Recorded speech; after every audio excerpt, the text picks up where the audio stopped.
Amazing evening, Nigerians. Welcome to Updates is Precious. I would have said it's always lovely to bring you guys updates as to matter where they happen for inside Nigeria. But today not be such a fantastic day because we just lost our former president, Muhammadu Buhari. Even though some mixed reaction they follow the death of President Muhammadu Buhari. But then we day here to talk about all of this and all of this matter and the reactions with the trail the death of the late President Muhammadu Buhari. And of course, say my Sunday tonic guest you could join us to also break down some of this conversation based on how Nigerians react on this incident and other issues that maybe say will come up because we're not going to just talk about the death of the former president, we'll also look at a few things we concern the former president and also other things where they happen for inside Nigeria. My name is Precious Thing. You always this with my belly to bring on a matter them with the share for inside Nigeria. Welcome to Updates with Precious. Former President Muhammad Buhari don't die, and that one day in the news as I speak to you, we hear that President Bola Tinubu don't give marching order as in don't dispatch Shettima, will be the vice president, to UK to accompany the body of former President Muhammad Buhari come back to Nigeria. And Nigerians don't they react on top of that matter too. And then, as it gets to do with Buhari death, Peter Obi, Ibori, Wamako, Anthony, Sani, they don't mourn Buhari and they don't leave their condolence messages, including Ngozi Okonjo-Iweala and other people. Them, in fact, as I talk to you, as it concerns Buhari death, different things and don't the trend for inside Nigeria, especially as it get to do with the death, because things were concerning death. Don't they people don't they react to things we get to do with in debt and they talk about other things we concern legacy and people don't even go remember the death of former president Umar Musa Adua. I will bring on all those gossip. Say my work not to bring on the gossip they was the shell for inside Nigeria. So that they work what they do with this and I will bring on all of those gossip. And then moving on to other issues. ADC don't lambast President Bola Tinubu. So come, President, come. Because by right, now our money, now they sustain your life while you be our president. So we get the right to know where you did. Oga, come. Brisk Summit finished like 2-3 days ago, I mean 4 days ago. Where you did for 4 days or 5 days, where come back after Brisk Summit. Come tell us where you go. Now, for some people where they gossip, when talk, we know they talk, say, oh, President Bola Ahmed Tinubu been travel, go UK, go visit President Muhammadu Buhari. While some people they also gossip say, well, as the news carry on saying that today in that, say not be actually today in that. All these ones now gossip, but me too, I did here to bring on all the gossip them. So some news carry on say, well, not be today in that, saying we don't die some days ago. And part of why it be like say President Bola Ahmed Tinubu been disappear for radar, that because of say if he actually go UK to go visit President Muhammadu Buhari or to go see him concerning the deaths. We really can't tell which of them or which is what right now. But this now they matter them, and I go bring all of them for that the month. And most importantly, I go like make Nigerians react and talk their mind for inside this matter. And moving on to other issues, Nigerian Senate don't talk and explain the reason we make the no go fit ever for now at least call back Natasha Akpoti. I not say that one go just do you somehow for body. Ouch. Why? Well, now so Nigerian Senate don't talk. They talk say for some reasons they no go fit call back Natasha Akpoti right now. May she come back to the Senate. Well, I go let her into that matter and why they talk and what they mean by that. We will also break down that conversation. Why there are abandoned projects in Niger Delta, Jonathan, former president, and I talk that one. Meanwhile, Obedient movement, they say on a day march for inside Abia cities, July 19. And July 19 now within this week, so say all obedient then go march inside. In fact, I think it's on Saturday. They go march inside Abia cities. I'll give you full breakdown of that conversation. 2027, El Rufai, no El Rufai, no they threaten Tinubu at all. You know they threaten Tinubu re-election. In fact, as far as we concern, El Rufai lack electoral value. Hey, who talk this one? Presidency, now they talk this one. Meanwhile, picture of Abure and Wike as they meet for inside Wike House for Abuja today trend. And Nigerians, don't they react to that conversation? We will also talk about that one. I don't have a house help. I sweep and clean my house. I did not serve for the purpose of camera. Now, church function. Peter Obi don't react to the one way be say Nigerians don't they tell him say why he go they go serve. Why you go they go serve? Why you go do that kind of thing? You say if you won't go serve. So it's interesting how Nigerians can just jump in on a conversation that they know nothing about. right? And when that conversation they trend, a lot of people talk about them and all that. But some people can't look and say, you know, go good when people even find out the reason we make this conversation, this thing happen before they talk. As now we don't hear them for the horse's mouth. Make we see as it go be. Sarah don't issue NNPCL over don't sue rather NNPC over failure to account for the missing 825 billion naira. That is about 2.5 billion US dollars where they're supposed to use repair refinery. So, Oga NNPC, come and explain to us how did all of this happen? Where our money go? Waiting happen to our money? My people, sit tight and relax as we bring on a matter them with the hot for inside Nigeria. Now, let's start with the death of former President Muhammadu Buhari. As Ibise news break out this evening, just this evening, around 3 p.m. thereabout, now Ibise Garbashi who post and talk say, oh, we don't lose former President Muhammadu Buhari. Now this confirmation, now the former aide, now Garbashi who now post up. So he say the family of the former president has announced the passing on of the former President Muhammadu Buhari this afternoon in a clinic in London. He said that this afternoon, Gongo, 9 died for clinic for London. May Allah accept him in Aljannatul Firdaus. Forgive me if I not call him well. I know. And so then talk for inside, Islamic words. Now, if you remember, President Muhammad Buhari was on many occasions hospitalized in London during his tenure as Nigeria's president. In fact, at the time we say spent about 6 months for UK that time. That time. If you also can't remember, say e dey the time wey e be say Nnamdi Kanu talk, say yes, he don't die. Say person wey dey now sef na in copy. You remember all those incidents? As a matter of fact, Nnamdi Kanu dey trend right now because of that conversation. People come they say, hey, Nigerian government una owe Nnamdi Kanu apologies. Now, the thing wey dey there be say for those wey fit dey, wey fit dey wonder why Nigerians dey react to this conversation like this.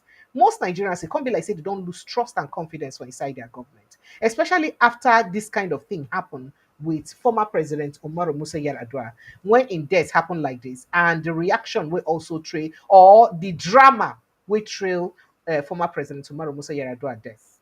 You understand? So because of that reaction, we trailed the dead that time. So the thing caused a lot of katakata. And right now, it can't be like say somehow there was, in fact, I'm coming back, I'll come back to that conversation because if you like say there is an attempt to ensure say that history no repeat itself again. So people they talk say, could it be, could it not be? I'm coming back, I'll bring you all of those conversations.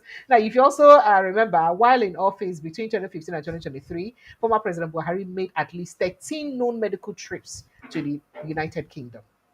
In February 2016, he traveled to the UK for a medical vacation. He approximately spent 6 days for that time. Also, from June, I think from June 6 to June 19, 2016, Buhari sought treatment in London for a persistent ear infection at that time, right? He cancelled 2-day working visit to Lagos because of that. Now, in 2017, President Muhammadu Buhari spent several months in the UK receiving medical treatment, which led to widespread speculations about his death or his health, and even rumors of his death then. If you remember that incident, that was in 2017, just about 2 years into his office. So, what to make they bring on this breakdown and make on understand the things that will lead to this distrust where Nigerians them get for the death. We make people they talk now say, could it be that he just died now? Could it be that he may have died long ago? What is really going on? This now waiting happened at that time. So if you remember, that now waiting lead to the widespread belief then. So by that late 2015, that's late 2017 and 2018, a viral conspiracy theory where they call them at that time started to spread, especially on social media, claiming that Buhari had died and been replaced by a look-alike from Sudan named Jibril. That is the Jibril of Sudan.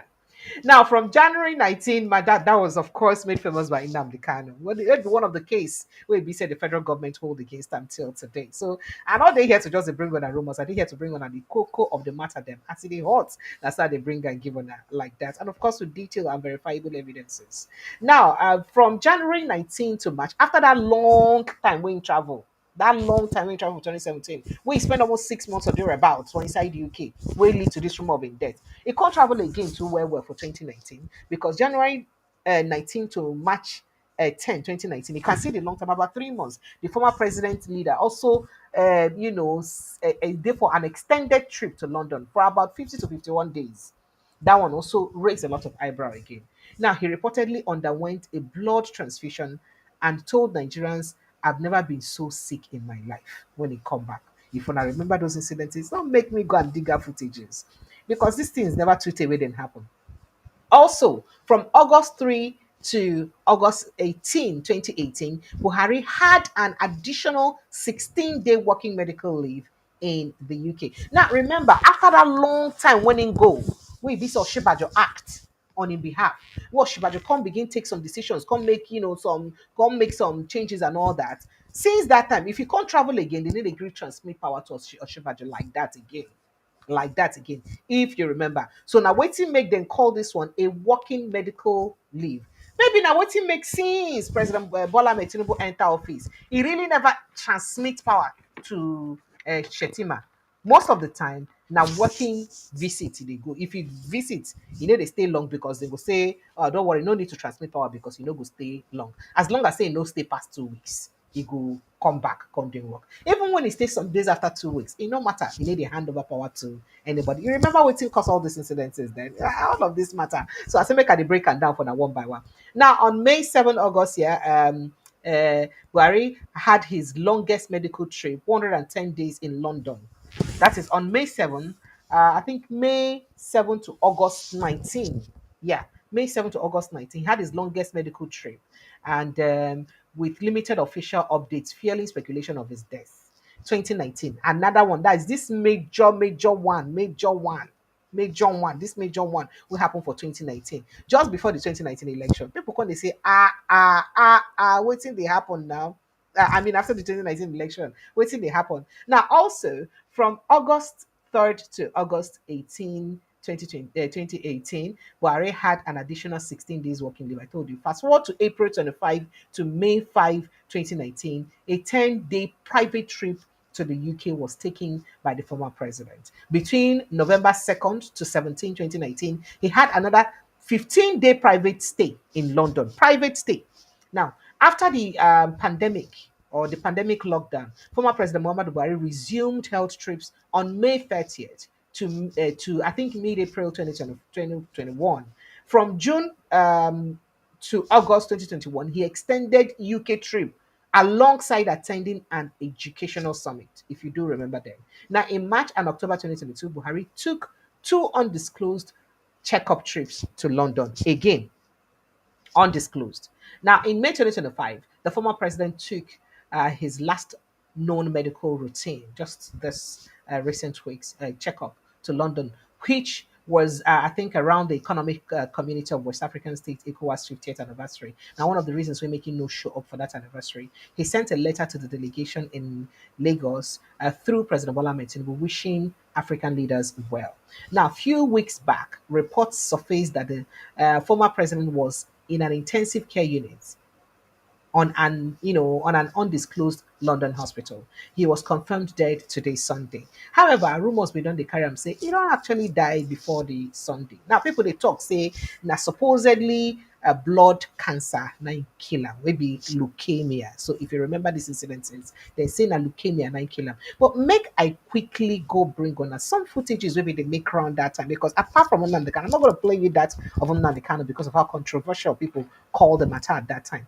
But there's something similar when people don't call resurface now again. Say, remember now again with the trend where it be say a man of God, Pastor Oyedepo, being also talk that period concerning in disappearance or in health condition at that time. I'm not gonna go listen to him so that I will remind you. Buhari double in Sudan and press him into service as Nigeria's president. What?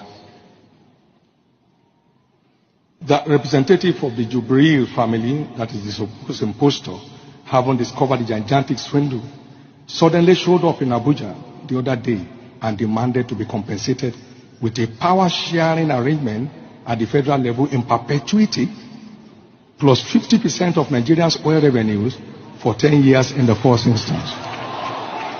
Now, that was on the back page of the Nations of Tuesday, 27th of November. That, and I quote, failing these, they would tell their story to the whole world. He further stated that the Nigerian authorities have entered into frantic negotiations with Jubri's family to head off what is sure to be the world's dirtiest and worst kept secret, he said. And he concluded by saying that Britain is mediating its end. So far, to my knowledge, no official statement has refuted this claim, which simply implies Nigeria may truly be up for sale.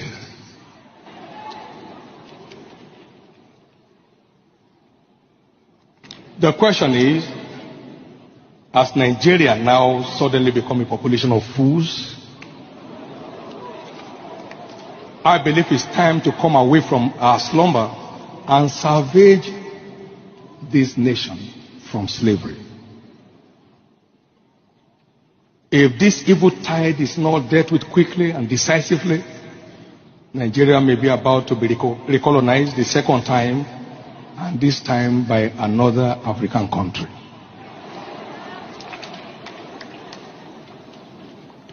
What a shame and what a misfortune that will be.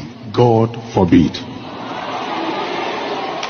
You know, when we pray, we must be sensitive to the ongoings. If this is All right, so when I don't see that footage by Pastor Oyedepo as Ibise Tokam at that time, you remember this period when this thing happened, and you remember this incident, the way they talk about Prince Francis Chilaka will be joining us very soon. But I like us to just speak more on this, and I would really love to hear your opinion on what you think about the late president death and all of these rumors where surround the president's death. Because go good, make we talk about these things, make we no take on a reaction. I mean, we need a lose president every day. Some people don't react because you conjure while I don't react. Nigerians, I cannot take the wicked reactions. Sorry, I cannot take the honest reaction. Make a no call am wicked before you guys call for me. I'm not going to the honest reactions or some of the just two honest reactions of Nigerians to this conversation on social media. Gosh, what is going on here? You guys have some sympathy. Wait till they happen here for these reactions on that they give like this. The buzz goes too much. Yeah, Ngozi Okonjo while I don't react to them. And Omoyele Shawari don't also react to them. And Nigerians on social media generally don't also react to the death. And it really is sad. Some things where some people get to write and get to talk about the death of former President Muhammadu Buhari. As usual, I bring on a some kind eyewitness story because say I know they always talk without evidence so that when I don't go quote me, when I go quote the evidence the way they before the matter, saying that the evidence the night tell on that. So before I go straight, or maybe I should just go straight to the go ahead with Vice President Bola Tinubu give Shettima, then I come and take those reactions. So, following the news, of course, of the death of the ex-president Muhammadu Buhari, Tinubu has directed Vice President Kashim Shettima to travel to London. Don't dispatch him to London to convey the remains of President of Buhari back home. Now, the president officially announced the passing of his predecessor, President Muhammadu Buhari, today, Sunday. Buhari died in London on Sunday at about 4:30 p.m. Just this evening, Gongo. This evening. It doesn't happen as it hot. Now it happen like this, following a prolonged illness, they said. Now, Tinubu has spoken with Mrs. Aishat Buhari, the former president's widow, and offered his deep condolences. Now, remember that apart from Aisha Buhari, we also here. We'll be also here. We also here. All this is not here or here. Don't quote me. There were also rumors that President Buhari married somebody else immediately after his tenure because of saying him and Aisha Buhari will get issues, just before he leave office. If you remember the period that Aisha left him and traveled to Dubai and stayed in Dubai for a while and all that. Well, Nigerians thought, say, well, him and Aisha not too tight like that again because Aisha been leave him and then he remarried somebody else. If you remember that incident, well, that one still did too. But the president talks said they don't talk to Aisha Buhari, the widow. But we don't know whether another widow deal based on the fact that we hear rumors say he remarried somebody else not too long, just immediately after or not too long after in leave presidency. Now, the president also directed Shettima to proceed to the United Kingdom to accompany Buhari's remains back to Nigeria. The late Buhari was twice elected Nigeria's president, of course. Okay. So remember, see, he also in the one of the very lucky persons who don't serve Nigeria as a military head and also as a civilian president. him and Olusegun Obasanjo don't enjoy that, milestone very, very well. President has ordered flags at half to fly at half mast, and ordered flags at half staff as a mark of respect for the departed leader, President Muhammadu Buhari. Now, let's begin to take some reactions concerning this incident one at a time. Where do I start from? Now, maybe let me start with the very nice guys. And let me start with, I think, Ngozi Okonjo-Iweala. Uh, let's start with Ngozi Okonjo-Iweala. Then we'll take Omoyele Sowore. Then we'll take some of the very bombastic reaction by Nigerians. Okay, so Okonjo-Iweala tweeted and said, "Unbelievable! I did not know just how ill His Excellency President Muhammadu Buhari was, and minutes after sending my get well wishes, I have just learned that he passed away. I am sorry. I am sorry, I'm so very sad rather. May his soul may the soul of H.A. at Buhari rest in perfect peace. My deepest condolences to the entire Buhari family and his close allies and associates, or its close aides and associates." But I don't understand Nigeria. Somebody under that tweet, somebody see the tweet under here. Somebody under the tweet can say, "Don't be sad. God will speak to him in the language that he can understand." Nigerians, why you put like this? Eh? Don't be sad. See it under there. I just didn't want to highlight it for respect to the dead, please. Don't be sad. God will speak to him in the language that he understands. Now, this brings back the actual, that message about waiting happen and the message in Nigeria with President Buhari will make him shut down Twitter at the time. When talk saying go speak to a particular group of people, a dot in a circle in a language that they understand. If you remember that incident at that time, now people can say, there are lots of reactions to this young man's tweet under here. Now, wow. Okay, so let me go to what Omoyele Sowore said and reaction. He was very nice. He said Breaking Buhari is dead. Former Nigerian president and ex-military dictator Muhammad Buhari has reportedly died in a UK clinic. Sources indicate the cause of death was blood cancer, leukemia, and then a man whose rule, both in uniform and civilian garb, left deep scars on Nigeria's democratic fabric. Buhari's legacy remains one of repression, economic hardship, insecurity, and religious bigotry. Shawore, you shall nice small for this one because going by what you are, you would have been a bit not so nice than this. But this is the official message. I think that was this the official message. Yeah.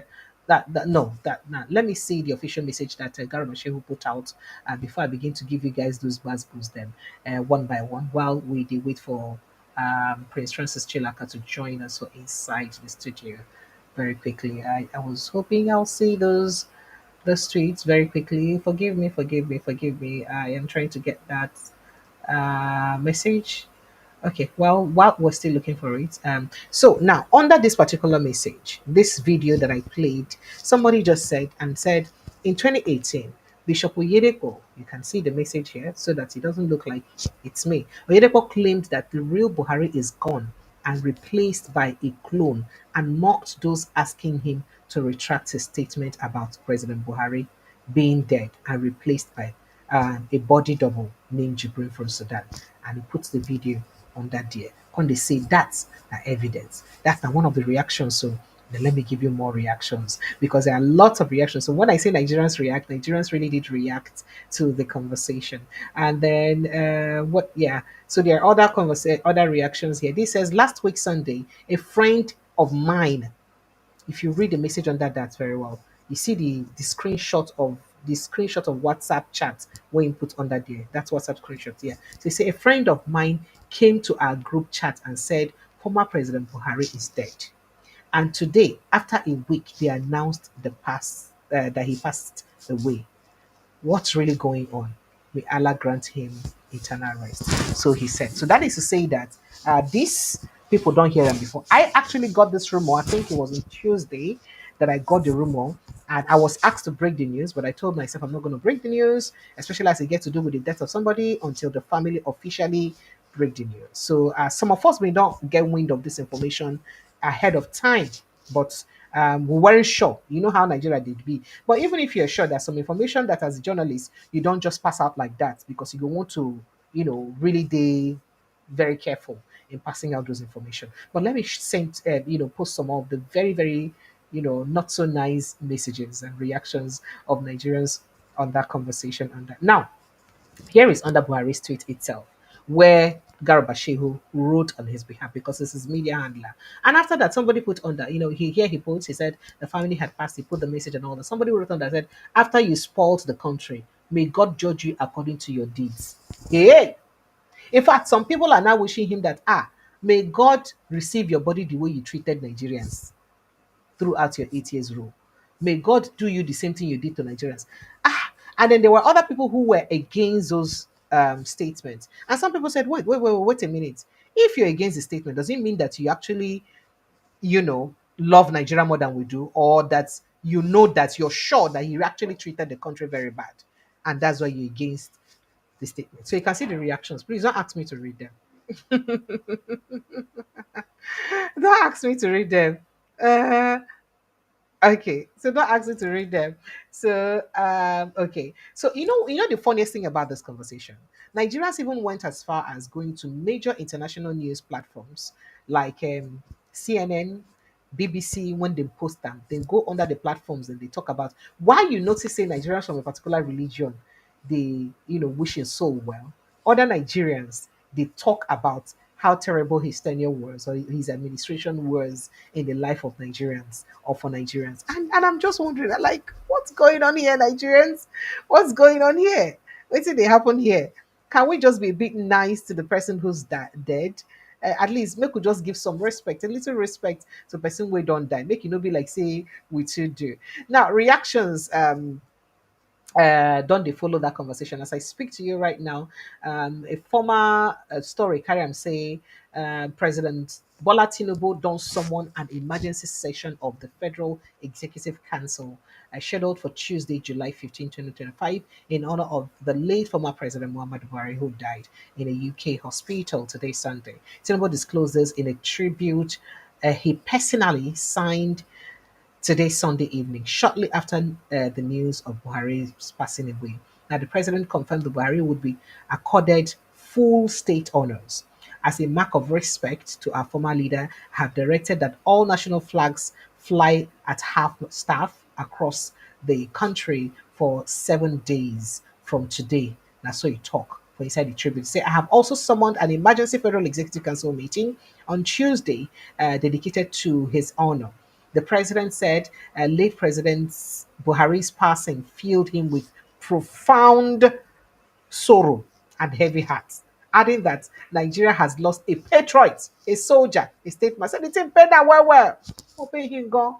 Now, President Buhari was the very core, a patriot, or at the very core, a patriot, a statesman. His legacy of service and sacrifice endures. And so you talk. He served Nigeria with unwavering dedication, first as a military head or leader from January 1984 to August 1985, and later as a democratically elected president from 2015 to 2023, he wrote. And then other people don't they send their condolences because prominent figures like the former Anambra State Governor Peter Obi, ex-Delta State Governor James Ibori, Senator Aliyu Wamako, and I think and elder statesman Anthony Sani don't express grief over the death of former President Muhammadu Buhari as he say he died.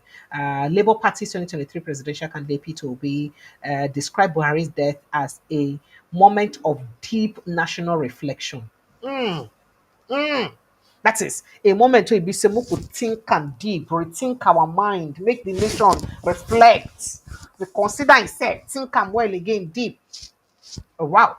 And then, yeah, so he said his death provides a solemn moment, but not just for his family and close associates, but for our nation as a whole. That's what we talk. He acknowledged Buhari's dignified leadership and extended heartfelt condolences to his wife, Aisha Buhari, their children, and all Nigerians. May Almighty Allah, most gracious and most merciful, forgive President Buhari's shortcomings, reward his efforts in service to the nation, and grant him That's what did they write for Islam. Gonna forgive me if I know if it's talking well. Grant him Aljannatul Firdaus. And so you talk, Ameen. Then Ibori also mourned him too. Or Ibori also talked. In fact, he contributed. He said that President Buhari is a disciplined and selfless patriot who stood firmly for Nigeria's unity throughout his military and civilian leadership.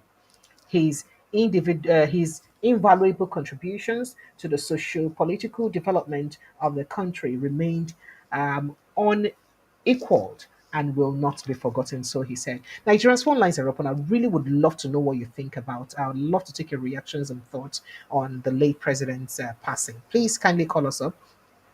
Let's know what you think. Let's take your call just before our guest comes in to join in on the conversation. I'd really like to take a reaction on President Muhammad Buhari's death. Kindly do so very quickly. Call us up and let's take your thought and reaction on his death. Now, we also hear that the home of President Muhammad Buhari has taken a solemn, look. So, say as e did like this, everywhere don't dig dim, everywhere don't dig solemn. Now, we hear that the Kaduna residents of Nigeria's former president Muhammadu Buhari retired wore a solemn and deserted look today, Sunday, following news of his death in the UK. All right, hello, good evening, and welcome, Yeah, good evening, Precious. sir. You're welcome, sir. This is to, yes, yeah, this is to calling from See, Precious. too, we don't lose our president, though. Which president? Why did you like this now? Former president Muhammadu Buhari, sir. I wish him what he wished to Nigeria since 2000 and since he was contesting for election up to 2015 when Barack Obama ringed him in as a president and fought Jonathan. These are the same man. Anybody, wow, I'm just, let me say my own because some people always, they have this memory of forgetting things very easily, but I don't forget things very easily. We judge human beings, we judge people just the way they are and what comes out from their mouth. I am judging Buhari, if at all is Buhari, the one they said that in London. I don't know, because some Buhari, they tell us that he's taller than when Nnamdi Kanu come and tell them that he made it clear. I'm pretty sure, let me correct one certainty. They are not judging Nnamdi Kanu because of what he says about Buhari. No. Nnamdi Kanu says, if this man here is Buhari, that he will drop Biafra agitation and hand himself over. It's on record. We are the one even calling, why not implement the case of what Nnamdi Kanu says? So Buhari will come and defend himself. Up to now, did they come? No, they didn't come. They didn't come. So Nnamdi Kanu is right then. This is the same man who single-handedly unleashed terrorists on Nigerians. Buhari, he single-handedly threatening Nigerians that what happened in 2011 happened again in 2015. Dogs and Babu will soak in blood. He is calling his citizens. Anyway, it's not from Nigeria. It's from where the jail or Chad, where these people come from and be ruling Nigeria. This same man, I am quoting him so that what comes from his man, the same man who said that Muslims should vote Muslims, that we're going to defend them. The same Buhari is on tape. I am not making it up. That is from him. The same Buhari who, by additional, telling people, the indigenous of the land, they should relinquish their land before they go 6 feet. If they didn't relinquish their land for the Fulani terrorists, they will go 6 feet above the ground. Additional is on tape. I am quoting them one by one. The same Buhari who went and took his brothers from Niger, all the whole soldiers, and go to Isama and killing Nnamdi Kanu father and his mother. The same Buhari who said that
their farms, using their machetes and cut through people's crops and throw it to their cattle.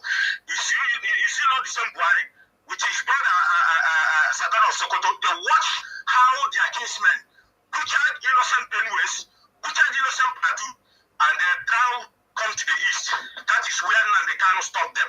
In the east, that is why they hold Nnamdi Kanu today, not because he committed any crime. Nnamdi Kanu told them, I will never let you kill my people. That was his crime. Nnamdi Kanu committed no crime. They should release him. He stopped Buhari with his kinsmen. The agenda of coming to the southeast to kill us, kill our people. What happened? Therefore, he took up the mantle of doing what? Bringing insecurity in the southeast. Therefore, was the person who brings insecurity in the southeast. Saying, I'm quoting him, saying that he will create parallel IPOB inside IPOB, and the journalist asked him how. He said, don't worry how they will do it. Is it not therefore who created the Bubago? Go to the east, to the precious. You will see thousands of houses that the Bubago have burned. Thousands of people that the Bubago have killed. International, Amnesty International are reporting the killings of innocent Southeast youth that Bubago and the SAS people have killed. What did the Southeast politicians have done about it? Nothing, absolutely nothing. And Hope Uzodinma is there. Killing Imo Light, when you go to Imo State today, you will see everybody is just moving like dead body. Nobody knows when he's going to be killed. And I will use this medium to call Imo Light. Please and please, if you're listening to my voice, if there is one thing you are going to do, Imo Light, begin to gather all the whole information, the atrocity of Hope Uzodinma. We will take it to the international, we will take it to any court. If we will petition the ICC when he leaves office, we will take it, we will make sure that Hope Uzodinma is brought to justice. I know that APC will come to defend him because they are all caucus of bunch of criminals. Hope Uzodinma will be held responsible for the millions of innocent youth he has killed in Imo State. He can run, but he cannot hide. Hope Uzodinma will be being the last Southeast anyway. He's not a governor. Nobody voted him. Hope Uzodinma must to be the last governor that will be wandering Igbo youth. And Soludo, who said that 99.9% are committing crimes is Igbos, but Soludo, we know who you are working for. Election is coming. We know why you are saying what you are saying. This is the reason why Nnamdi Kanu boldly look at you people, cowardly Igbo politicians, bunch of lunatics. Nnamdi Kanu come out and look at you on your face and tell you that stand up for your people, refuse. What you did was to go and be sleeping to one Fulani Janjaweed and to other, because they be ordered to come and be murdering your people, your own people in the southeast. You will bring them. Boko Haram will be putting into Nigerian uniform and shipped down to the south. They will be there killing our people. And these Igbo politicians and their children are flying private jets, and our people are being murdered. We hold these Igbo politicians responsible. When the time comes, I pray to God, somebody will come and these Igbo politicians, the same way Ekwenemadu is being held responsible for his criminal activities in London now, languishing in Burma's prison. The same way Hope Uzodinma, Dave Umahi, Okezi Basu, which is the one that didn't in America, Owili Obiano, Niyamodo, all of you past Igbo politicians and governors and senators that watch Igbo people being murdered by Fulani terrorists, you will be held responsible. All right, I appreciate you. You've spoken your mind. Thank you. Well, it's totally your yeah, yeah. Ah, well, I just like to place this disclaimer that opinions raised here are purely that of the people, the callers. I don't get anything to do with the opinions or the reactions we basically give. And please, just like people have stated here, we can at least show some respect to the dead as much as we have to air our mind and express ourselves, or we could show some respect to person we don't die. Phone line see the open. Sha, make gonna call us, tell us how this matter take doing for. But I'd love you to react to this. Let's know how you feel about this conversation around the president's death, former president's death rather. I'd love to take your reaction on what it's going on. So now you do remember that President Buhari's famous speech about "I belong to everybody and to nobody," right? That speech was meant for most in 2015 when he just come into office. So a lot of people call it think say, this man go do wonders because this one when you say I belong to everybody and belong to nobody. So maybe it will be strategy to use tell people we support and we feel saying that them bring them to power, say may then just they watch them because will support them. But perhaps that statement did not make much meaning anymore to people after his 8 years reign. Hello, good evening and welcome. Hello, Precious. Good evening. Is this Laura? Laura, good evening. Welcome. Good evening. Yes, it's Laura. Well, I saw the passing of Buhari and I was just thinking what comes to mind. I thought I'll read comments and see what Nigerians have said. A few people wish him well, but the majority of Nigerians don't wish him well. Yes, so you saw that too across all platforms, yes, right? And it's really scary. sad. It's scary, really. It's really sad, and people are trying to gag people and say, "Oh, don't speak up. Oh, don't say this about the dead." But because people are living in the currently living in the aftermath of his actions, the actions of Buhari, people are still living in the consequences. People have lost loved ones in hospitals because they don't have the money to deal with things, because the economy he ruined, the economy, the 22 trillion naira ways and means, because people are still living in the consequences of his actions. People cannot say, "Oh, I'm going to accord him the respect and the honor that a dead person is due." But let me just say what I remember him for. I remember him as a rather inept leader, both when he came in the 80s and now. Why? But I thought you guys said he was very disciplined in the 80s when he was around. Some people thought he was. Some people thought he was hiding under the shadow of Idiagbon at that time. So that's what people think. They claimed he was, but he's not a very intelligent man in terms of education. He's completely inept.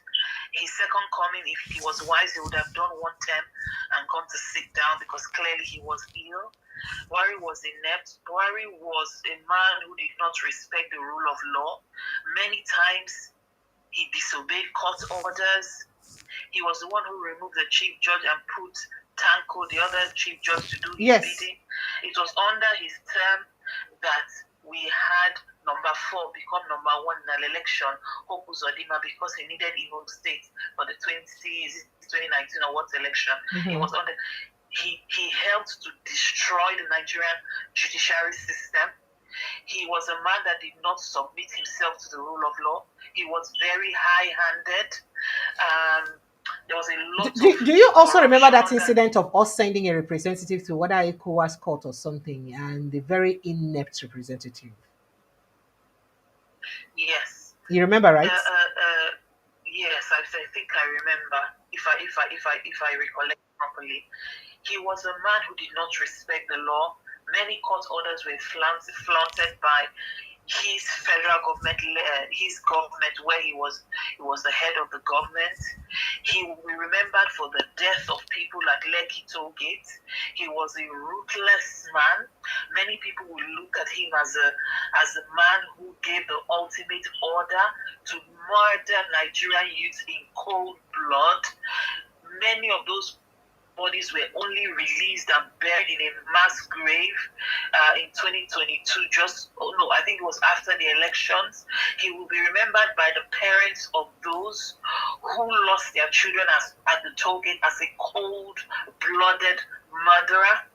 He'll be remembered as an old guard who said his wife belongs to the kitchen and the other room. I just checked the BBC. They put up a shot about his passing, and guess of all the clips they could use of him, that one. A clip of him saying his wife belonged to the other room. I would have also put that up, but out of respect for him, I didn't want to put any of those up. Yes, he was a man who came from the old guard.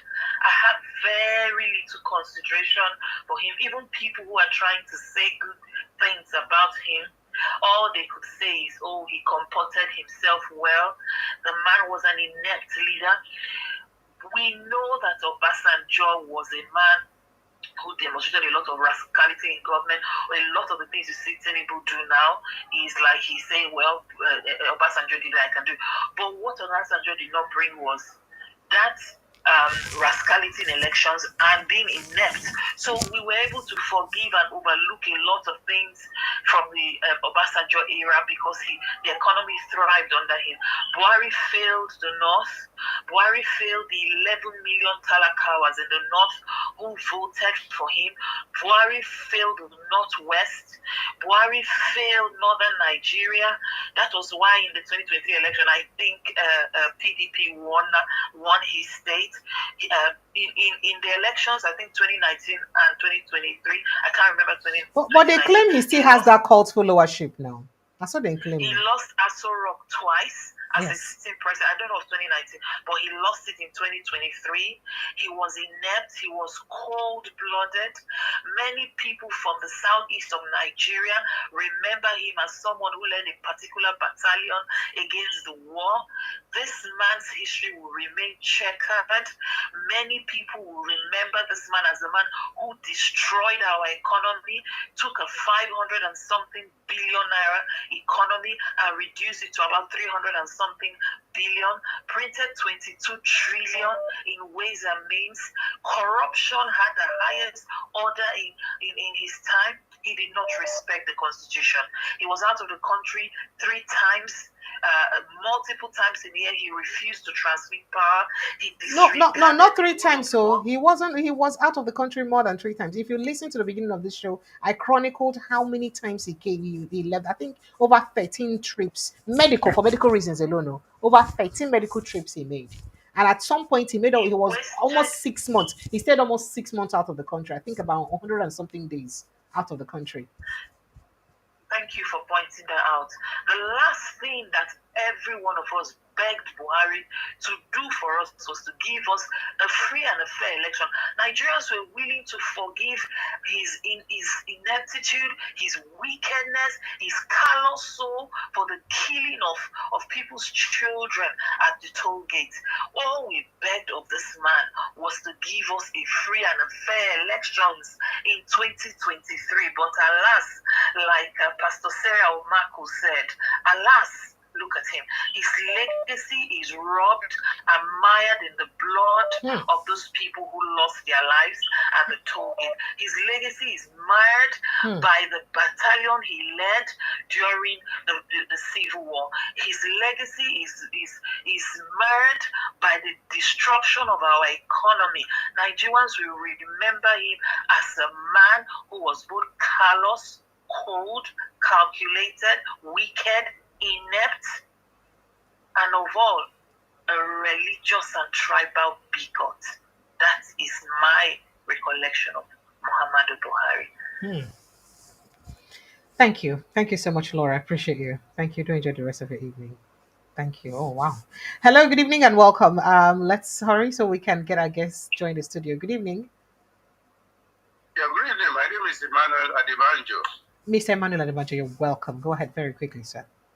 Where are you calling from? Yeah, I'm calling from Houston, Texas. You're welcome, sir. Go ahead. Let's hear you.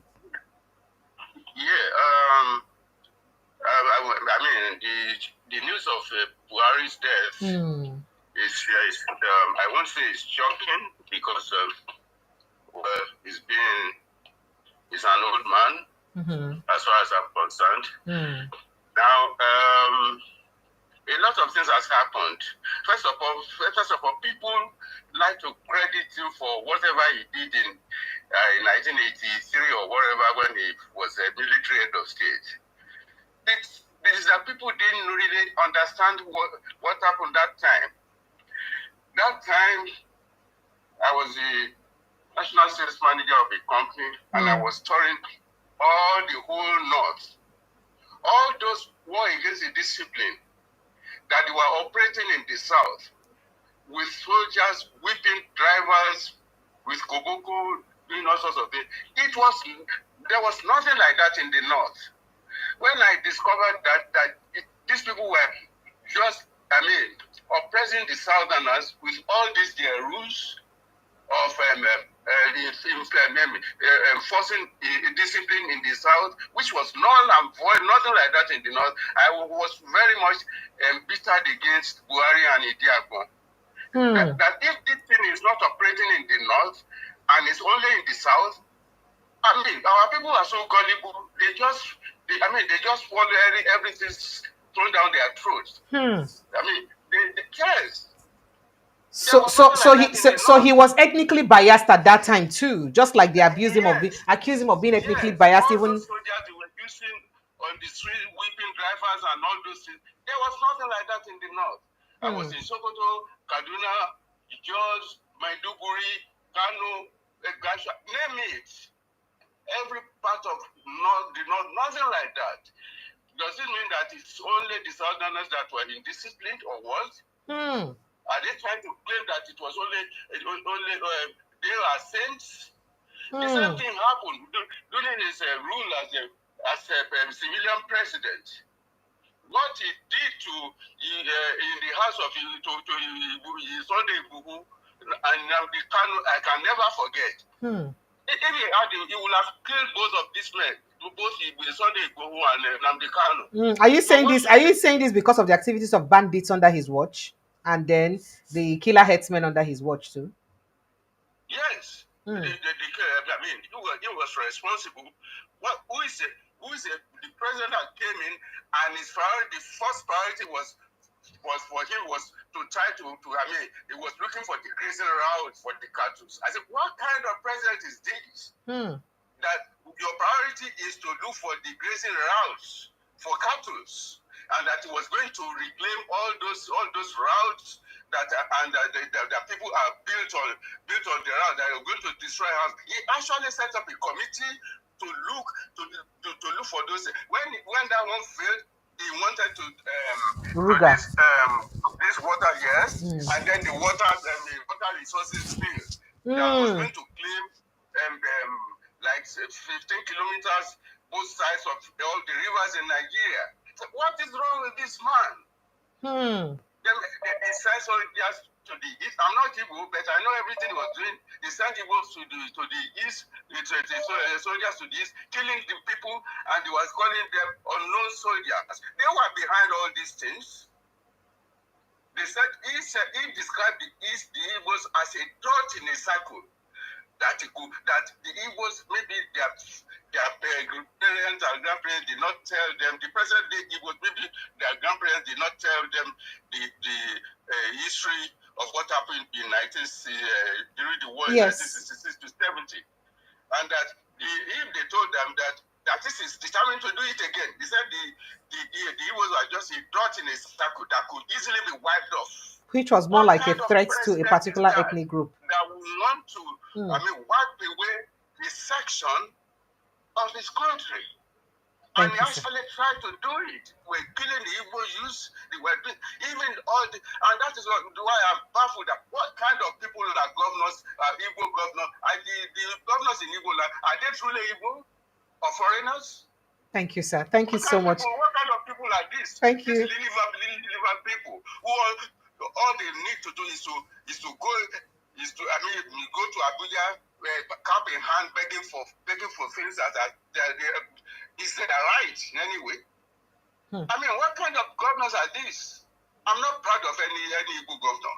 I don't know, be it Oti or Soludo or whatever. They cannot stand up for their people, including even the Yoruba governors. Thank you, sir. They are all rogues. They are all thieves. All they want is to I'm so sorry. Sorry. I'm so sorry that I'm using those words. I mean, what kind of people are they that they cannot stand up to? They are supposed to be independent. The whole system has been corrupted. From judiciary to the legislature to the everywhere is corrupted. Thank you, sir. Look at them jumping from ship to ship. They want to join the APC. They want to do. Anyway, with the death of Buhari now, as I know, there's going to be a shift in the polity. Political arena. Yes. There's going to be a Definitely. shift. So we will just be interesting times ahead, yeah? Very interesting times ahead. Thank you so much, sir. I appreciate you. Thank you so much. Yeah, Let me this take is my this. first time I've called in. Oh, I've been making comments on the Thank you. on live shows. We've always been making comments. Thank you so much. I appreciate you. Please call more often, okay? We'd love to hear from you, sir. Thank you, sir. All right. Bye, sir. Okay, bye. Bye, sir. All right. Okay, so let's quickly take our guest, Prince Francis Chilaka, to join us in the studio and jumping on the conversation. Prince Francis Chilaka, good evening. Thank you so much for joining us. Welcome to the show, sir. Yeah, Precious, how are you? I'm very well, thank you. We lost our president. I'm wearing black. We're mourning in Nigeria. We're mourning. You did what? I said we lost our former president. I'm wearing black. We're mourning. Who's the former president? Our immediate past former president. Is that the Muhammadu second, Buhari. is that the second death? Or which of the deaths? Please go ahead and jumping on the conversation, sir. So Nigerians Well, have had mixed reactions over. I'm sure you've been listening to all the, conversation about around his death. I'd like to take your contribution. Um, you know, what's your memory of President Muhammadu Buhari? well, let me start by being like every other Nigerian, doing what Nigerians know how to do best, and that is to condole with the family and to condole with the entire country. But honestly speaking, I'm not one of those who are moved by the saying, "Don't speak evil of the dead." No, no, no, no. I'm not one of them. I'm one of those who believe that um, if you want to do something for somebody, do it when the person is alive. And if you want to say anything about the person, say it also when the person is dead. Buhari will go down in history as a president that failed. Mm-hmm. It will go down in history as a president that lied to Nigerians Wow. in several and many times. Oh wow. You can't give what you don't have. I'm sure you know that. And when General Muhammadu Buhari was the head of state, with And you people said he was a very disciplined man. Now Nigerians voted for him in 2015 because they said he's very disciplined. He's a no-nonsense man, and he's uncorruptible. Precious, hold on. Precious, hold on. Okay, sir. When they said that when breeze blow, and breeze can't blow when he became president, that was when Nigerians realized that he wasn't just what he claimed to be. He was taking up some other person's identity. He was taking up some other person's achievements.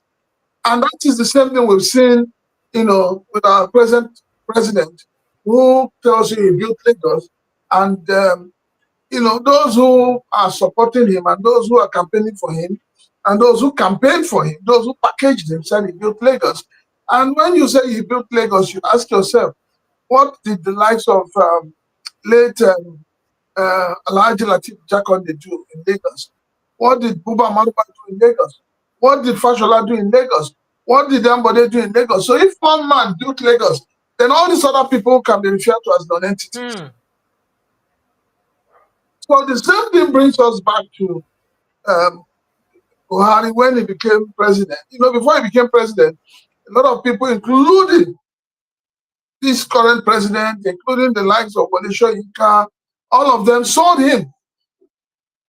They packaged him and sold him to Nigerians as the Messiah, as the man who has the mildest touch to take Nigerians to the Eldorado.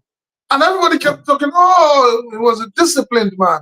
He was this, he was that. When he was a military head of state, there was war against indiscipline and all of that. But when he became a president, what happened? He couldn't function because he didn't have it in him. He didn't dare. That's the point. So he didn't have it in him, and he couldn't give it to the people, and that was why he became a disastrous president. And that's why I said he's a president that will go down in history as a failure and as the man that instituted impunity, nepotism, tribalism, which your current president has taken to a different angle entirely.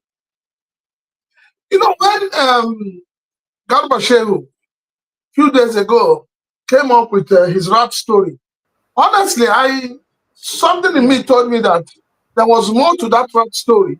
And he was saying, I was almost going to ask that question that, I kept having that prenomination that this man is gone. So I was going to ask that question that, are we sure that now he's bringing out this story that the person concerned is alive? Because the only person in life that cannot defend himself is the third person. So let me put up here what Shawari just put up. In writing be this, not be me. He said that Nigeria was incurring a £3,000 per night debt for Buhari's treatment until he died. Every day, £3,000 per night. Now make a calculator. A pound is almost 2,000. Let's say it's 1,900. 3,000 times 1,900. So every night when they play 5.7 million, and we know that he's been in the hospital for almost a month now. When he do no, precious, please, Precious. Let me call you like the people call you, Precious. Please hold on. When you reel out things like this, and when we see things like this coming out, are we not ashamed? Our leaders, are they not ashamed? Are Nigerian leaders not ashamed? This is a man who ruled Nigeria for 8 years. For that 8 years, How many 8 years of rule? President Buhari could not build one hospital. He could not build one hospital that can take care of him. Is it not a shameful thing? And after being the president of Nigeria for 8 years, you went to London to die. The same London that Nnamdi Kanu had prophesied that you died. Are these people not shameful? Are they not? Don't they have an atom of shame in their lives? How do they go to sleep at night? Don't their children tell them that this thing you're doing is wrong? Don't they have people around them that advise them? How can you be a president of a nation for 8 years and not a single hospital? Not one. The same thing happened to all the governors. The moment they have a headache, they run abroad for treatment.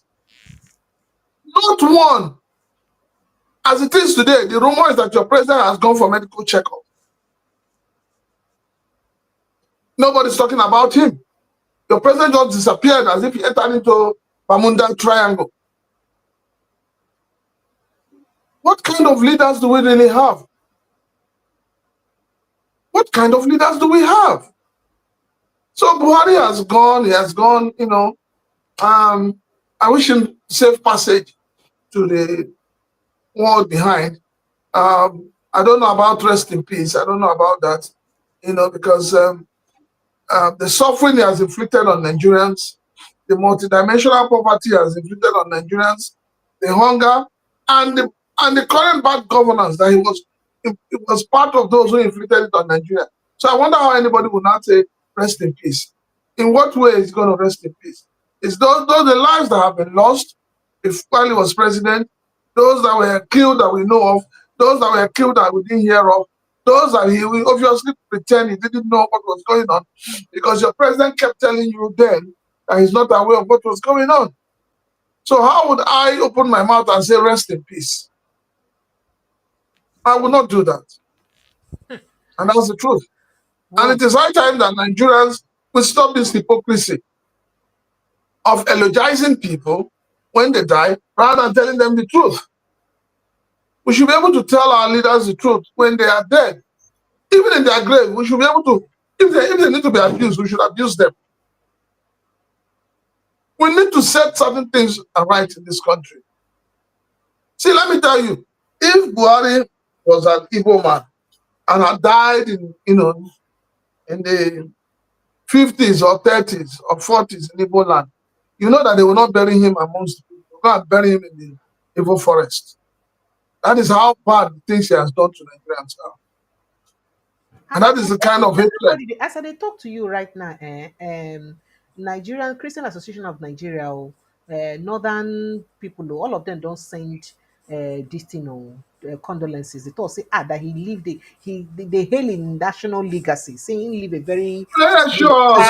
Leave these people you are calling their names. These are people that are holding this country down, wicked people. liars, pretenders. That's what they are. Leave them alone. Leave them alone.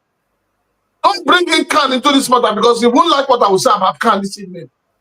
People have been slaughtered in Plateau, slaughtered in Benue. Predominantly Christian. What has Khan done? The only thing Khan, all the members of Khan know is tithe and offering. Please leave Khan out of. Let Khan go and rest somewhere. Nigerians are not happy. We expect that our religious leaders must be able to say the truth, whether the person is alive or dead, and not be writing things that are more insulting to the Nigerian people. So please leave these people alone. Okay. These people don't care about Nigerians. Yeah. Sorry, sir. All right. Initially, you were not around, and I remember there was this controversy about his death by Nnamdi Kanu, and sadly, it wasn't just Nnamdi Kanu. Oyedepo also had such belief at that time. Let's quickly recall that video by Oyedepo concerning his death. Buhari double in Sudan and press him into service as Nigeria's president. What? The representative of the Jubril family, that is the supposed impostor, having discovered the gigantic swindle, suddenly showed up in Abuja the other day and demanded to be compensated with a power-sharing arrangement at the federal level in perpetuity, plus 50% of Nigeria's oil revenues for 10 years in the first instance. Now, that was on the back page of the Nations of Tuesday, 27th of November. That, and I quote, failing these, they would tell their story to the whole world. It further stated that the Nigerian authorities have entered into frantic negotiations with Jubri's family to head off what is sure to be the world's dirtiest and worst kept secret, he said. And he concluded by saying that Britain is mediating its end. So far, to my knowledge, no official statement has refuted this claim, which simply implies Nigeria may truly be up for sale.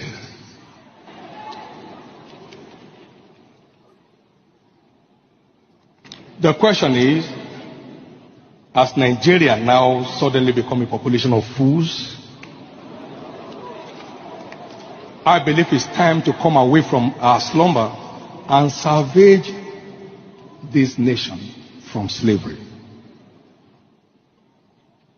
If this evil tide is not dealt with quickly and decisively, Nigeria may be about to be recolonized the second time, and this time by another African country.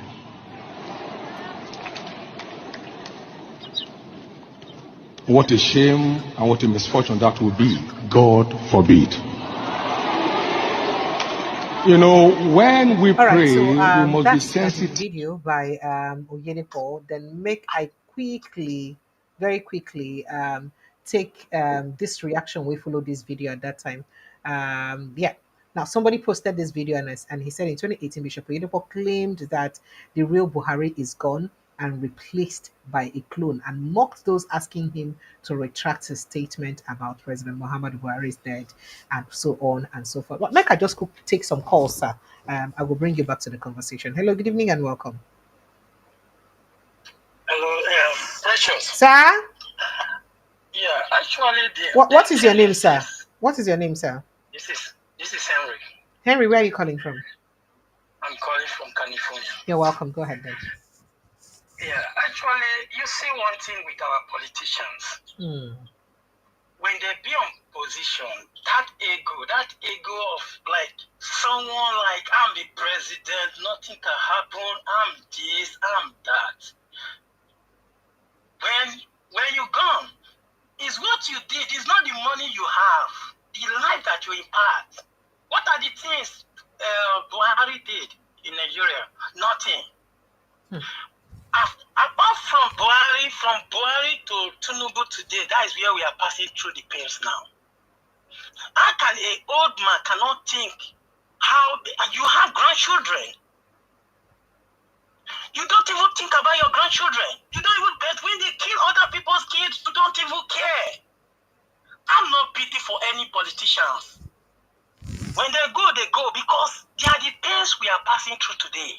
Hmm. Nobody said dead or dead. Do you know how many people died because of Buhari? Or do you know how many people died because of this present government now? There are some people before you took them to the hospital, they have gone. There are some people, during the time of Buhari, that is when the director, I don't know whether you recall, in Kogi State, the man commits suicide when the governor refused to pay their salary. There are a lot of things happened. But when the Buhari son have an accident, they rush into a hospital. But other people's kids, they are nothing. But you are the leaders. That's why this have to teach them lesson. Those ones are there now. You have to teach them. We have to be raw to the politicians. We have to be raw to them. They have to do the needful. It's not to share the Ghana must go with your bad cabinet around you, how to just do things. We don't do things that way. When you go, what are they going to talk about you? Ask yourself, he's 82, we thank God for him. Most of them will not even to 82 because they started early. Most of the politicians will not to 82 because they started the evil act early because God is watching. People are passing through pains because of their dubious acts to criminalize, to get money from, to just afford the government to get the money from them. That is what they are doing. And it's bad. It's bad. As an old man, you have to know that you are getting close to grave. But Nigerian politicians, when they are getting close to grave, that is when they are getting wicked.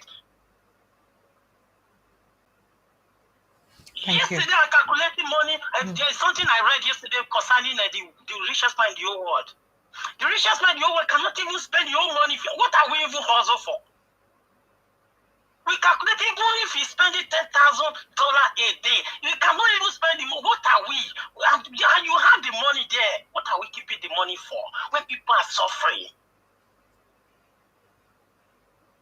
That is someone that have $400 billion in what is his worth? $400 billion. Thank you so much, sir. I appreciate you. I don't want you guys to be saying because this death. I don't pity for who keep. You know how many people this government put pain on them. Sorry. Thank you. People are passing through pains. We should think the reality. We should not be pretending. That's why Nigeria left behind. Even this thing, the judiciary and those who ring the election, you should still think about their death tomorrow. How are people going to talk about them? Let's speak the reality. When you're gone, who's going to talk about you? Is it good when somebody died, they will celebrate? Is it good? But you are destroying what God creates. Thank you. Thank you. Are you the special person? Thank you. You're not the only special person. Thank you. Thank you so much. Thank you very much. Let's quickly talk to someone else, please, so that we'll continue with other conversations we have today. Hello, good evening and welcome. Oh yeah, I lost that call. Sincere apologies. I was hoping that I would have spoken to someone else very quickly before we continue with other conversations. I see all your reactions. Thank you so much. I see your reactions. I see your messages. Like later, Bacha. Sorry. Okay. I appreciate you. I see all your reactions. I see all your reactions. Thank you so much. Thank you. Okay, we'll still open phone lines for your calls, so for the rest of you to pour in your thoughts and your reactions on the conversation. I mean, tributes are still pouring in for the late president and Oshibajo, Sheyi Makinde. Plenty people do know. Plenty people don't they mourn, the president. So they don't they mourn former president and they don't they wish him well. But I could just like me go enter inside another conversation very quickly because night don't come, so that we go finish it what they do very quickly. So now, going to President Bola Ahmed Tinubu, the one we have here right now, that is not dealing with us, but that is handling these affairs of our lives right now. The African Democratic Congress (ADC) today Sunday don't challenge President Bola Ahmed Tinubu to explain to Nigerians in whereabouts where he been day after the BRICS summit. Now, on June 28th, 2025, President Bola Ahmed Tinubu been leave on a 2-day visit to St. Lucia, Brazil. From St. Lucia, he reportedly head to the 17th BRICS summit for Rio de Janeiro for Brazil. And a statement by Nigeria's presidency said the BRICS summit in Brazil held between 6th and 7th. So after 6th and 7th, yesterday, na 12th. 8, he no come back. 9, 10, 11, 12. 5 days, he no come. They say, Oga, where you go? The presidency failed to issue any explanation to Nigerians on Tinubu's whereabouts for 5 days. Reacting to the development, on Sunday, ADC, in a statement by its spokesperson, Bolaji Abdullahi, challenged Tinubu to tell Nigerians where he was during the 5 days period. Abdullahi said the ADC is extending is extending weary welcome, careful welcome to Tinubu to finally returning to Nigeria 5 days after the end of the 2025 BRICS summit, which held in Rio de Janeiro, Brazil. Now, the statement said, since the summit ended on Monday, July 7th, all the other world leaders, they don't go back to their respective villages and their countries where they lead. They don't go where they did. They don't see them back with their place. The only Nigeria president will come back to him people. Now, he only reappeared in Abuja in the early hours of Sunday, July 13, without a word, without a briefing, without anything, or even an explanation as to, oh, my people, I'm just coming back. That's because I stopped by maybe to go and visit my friend in France, or I stopped by to go and see something. I stopped by so that I no go dey jet lag. I stayed 2 more days extra, make my leg not to pain me. No explanation to people at all. And they said a whole 5 days is significant in the life of a country that you're leading, especially a country like ours, battling with several existential challenges of insecurity and a tottering economy that has made life increasingly difficult for its members. And you disappear for 5 days. 5 days, you know, tell Nigerians, say, see where I do. And it's, some people can't even complain, say, now even, not audacity now even the mind for our president to feel, say, they get the right to go anywhere where they won't go, do anything where they won't do. No Nigeria feel ask them anything. Just like, the late President Muhammad Buhari, you cannot call him to come for a debate during any debate. He go answer you when he won't answer you. So people feel like, why do you want to lead Nigerians and you don't want to be accountable or answerable to them? And that now waiting the ADC they ask about now. Why do you want to lead a people that you don't want to be answerable to, that you don't want to be responsible to? Why will you lead a people that you don't want to be responsible to or answerable to? So, joining us in the studio again, Prince Francis Silak, I would like get your thoughts and opinion for this conversation. The ADC, then they right to question President Bola Ahmed Tinubu on his whereabouts, or are they just doing too much? For 5 days, he was off the radar without explanation. Is it real call for accountability, or is just too political? No, Precious. Let's leave out politics. Sir? Leave out politics on this discussion. Just like you, Okay. as a Nigerian, you have a right to ask where your president has been for 5 days. The American president cannot go incommunicado for a day without causing a problem, without the whole White House being in everybody running around. But in Nigeria, we have leaders who are not accountable, leaders who do not believe in the Nigerian people, leaders who do not have respect for the Nigerian people. So it is these actions that Mr. President embarks upon, and the National Assembly keep quiet. That is why people call them rubber stamp. Because before the ordinary Nigerians begin to question, the National Assembly should be in the forefront to question, where is our president? But you see, when you ask these questions, as an innocent citizen, you are termed as a hater. You are termed as a failure. You are termed as one who wants to destabilize the country because you are asking genuine questions. So look, for me, I even think I blame. I don't know what is happening with opposition parties in Nigeria, but I'm happy that we now have the ADC. I'm sure you are aware that earlier today, the functional chairman, so to say, of Labour Party went to visit Wike. Yes, so they come to that story. We'll never reach there. I mean, one we could talk about them at all. And everybody's asking questions. When did he go file for Wike backyard? When time me and Wike don't do meeting? He go see SCT minister, the able, the working minister, the star boy of the Tinubu's administration. That He is go to see him. that is to show you that our political parties and our political gladiators do not have any form of philosophy. They have no integrity. They have no staying spirit. They actually have nothing. Because if they do have something, you must realize that, considering what is going on in Labour Party, this is not a time for you to be seen with an arch enemy of the party. Ah, Abure no send now. Remember, sir, Abure na a factional leader of the party. And it is the same faction that is suspending or chasing away P2B. But then they forget that Labour Party had no local standing before P2B entered the party.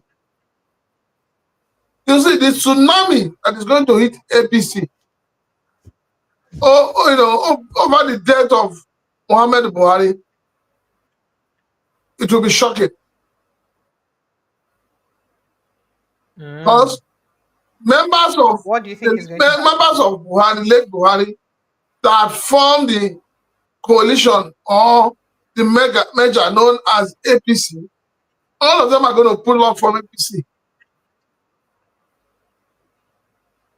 So you're going to have a situation where APC will now look more like a regional government. I mean, a regional party. Just like the way Abga has remained a regional party. Yes. Because it will not be, occupied by the Westerners alone, Exactly. Southwesterners alone. Just from the Southwest. So that is what is going to happen. So there's a lot of cloud hovering over our political system. And with you. Okay, so what's be the right way when Nigerians? The right way is when Nigerians supposed to hold their leaders accountable to begin explain themselves. This thing about Nigerian presidents feeling say they don't really owe Nigerians anything. Then get the right to go anywhere where they won't go, do anything where they won't do without letting Nigerians in on what they're doing. How do Nigerians make them understand that look, you're answerable to us? Because rather they feel like saying that we Nigerians they answerable to them, not be them they answerable to us.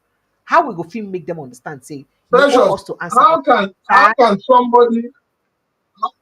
somebody that came to power without your input be answerable to you? This is a big question that is begging for an answer.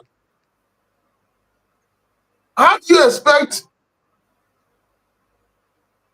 a man like, for instance, Senate President, that became a Senate President, that also became a senator through the backyard, and then finally became a Senate President through the workings and instrumentality of Mr. President? How do you expect him to oppose Mr. President?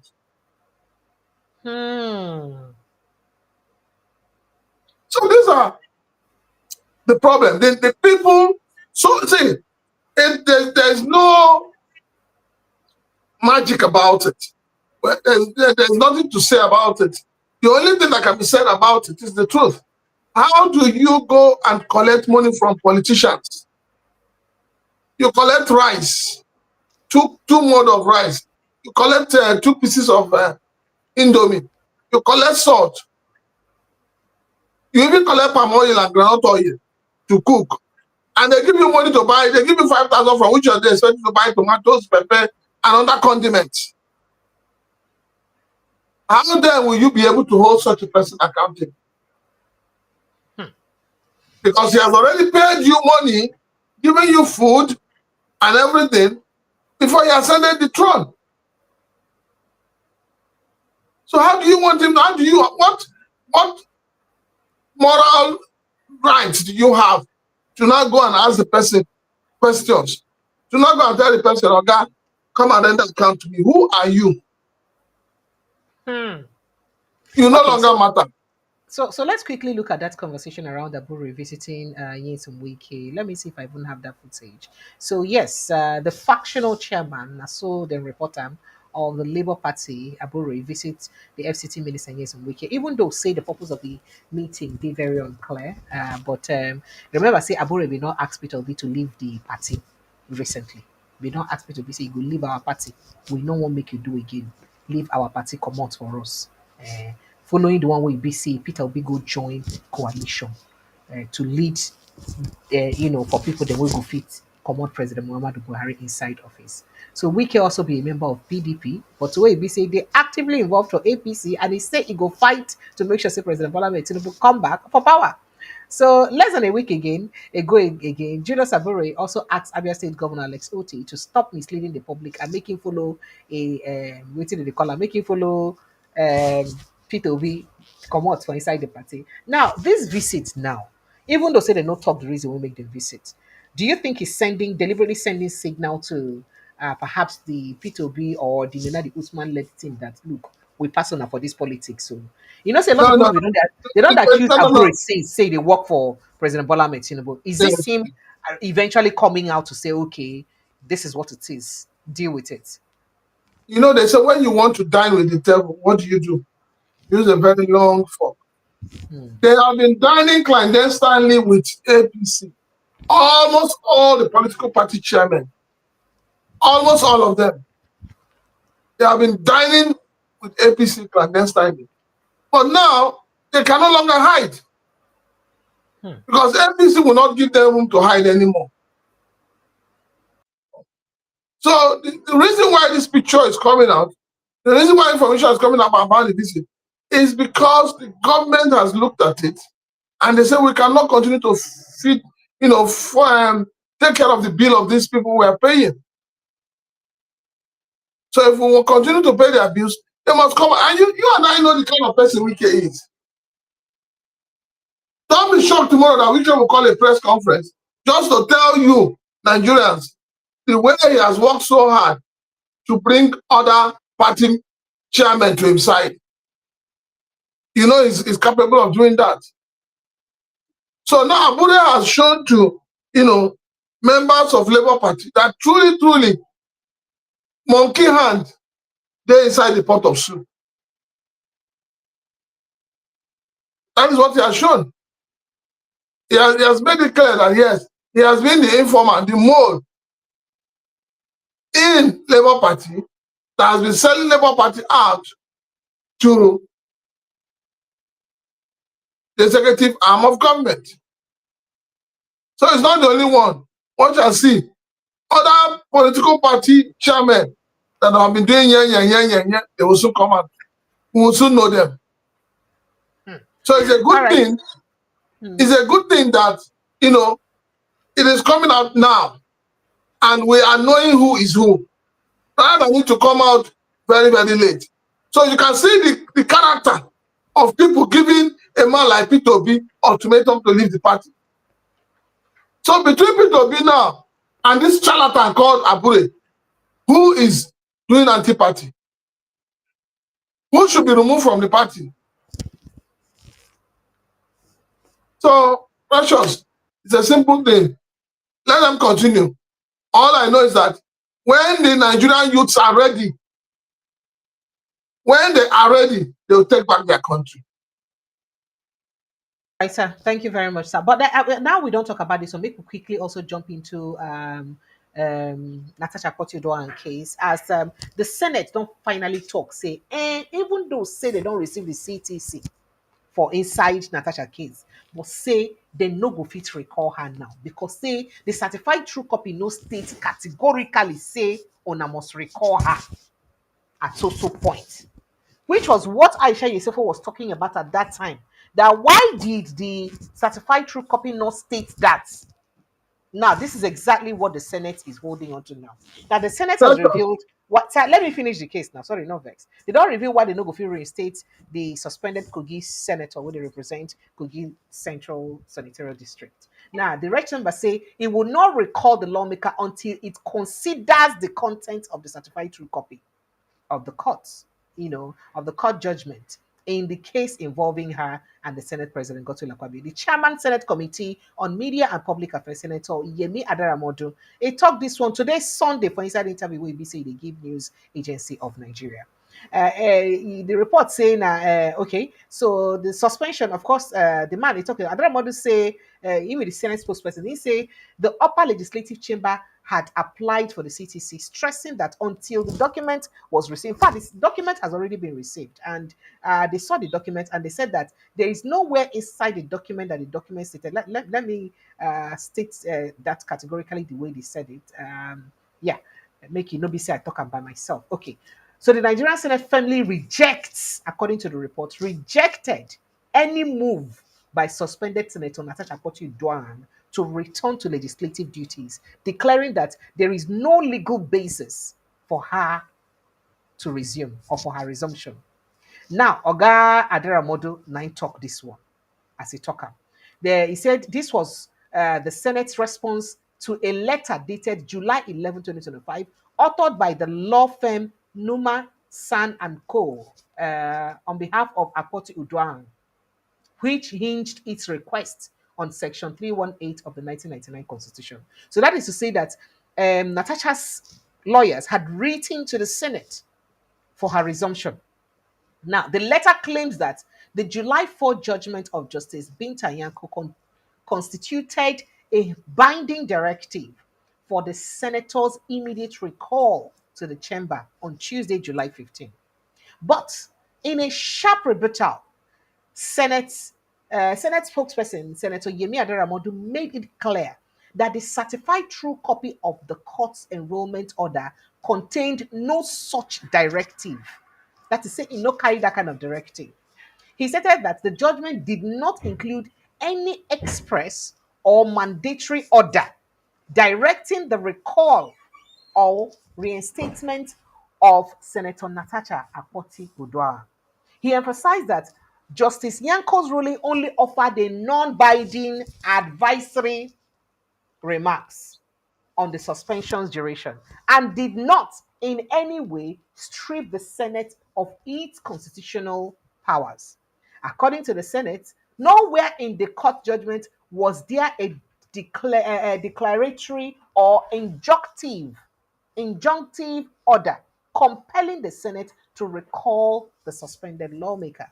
Adaramodu stressed that while the Senate will review the judgment and make it take a constitutionally informed position, it will not be perhaps railroaded, in their word, into premature decisions based on misinterpretations of the law. The Senate reiterated that Senator Natasha Akpoti has no legal standing to resume legislative duties at this time. So say she remains suspended and she cannot come back to work. Let people come and say, excuse me, sir, should they be taking this seriously? Now, remember that Aisha Yusuf, what she had said, if you do remember, that she had said, why would the judge take her back to the same people who suspended her to take decisions, about her coming back? As if she knows, say, this could be the position of the Senate on her coming back. Let me take your reaction, sir. It's it's not only Aisha knowing that, a lot of us have expressed that same view. But honestly, I'm really disappointed with the Senate. The Senate is behaving as if they are above board. They're behaving as if they are above board, and it's very, very sad. It's very, very sad that the Senate is behaving that way. I had expected that by now, your Senate President will be more circumspect, and expected that by now, your Senate President will have more knowledge, more wisdom to deal with issues like this. But no, the Senate is bent on destroying itself. The Senate is on self-destruct, and it is really, really shameful. The Senate is on. You see, the Senate is setting a very wrong precedent. And if the senators today who are in the red chambers do not fight the excesses of the Senate President, I am telling you, they said they came when they beat first wife. They know they throw well. Then they always keep her to beat second wife. So after Natasha, one beside the Senate order will fall out to the President. I mean, the Senate President, as if the person will not get a worse penalty than this one. All right, sir.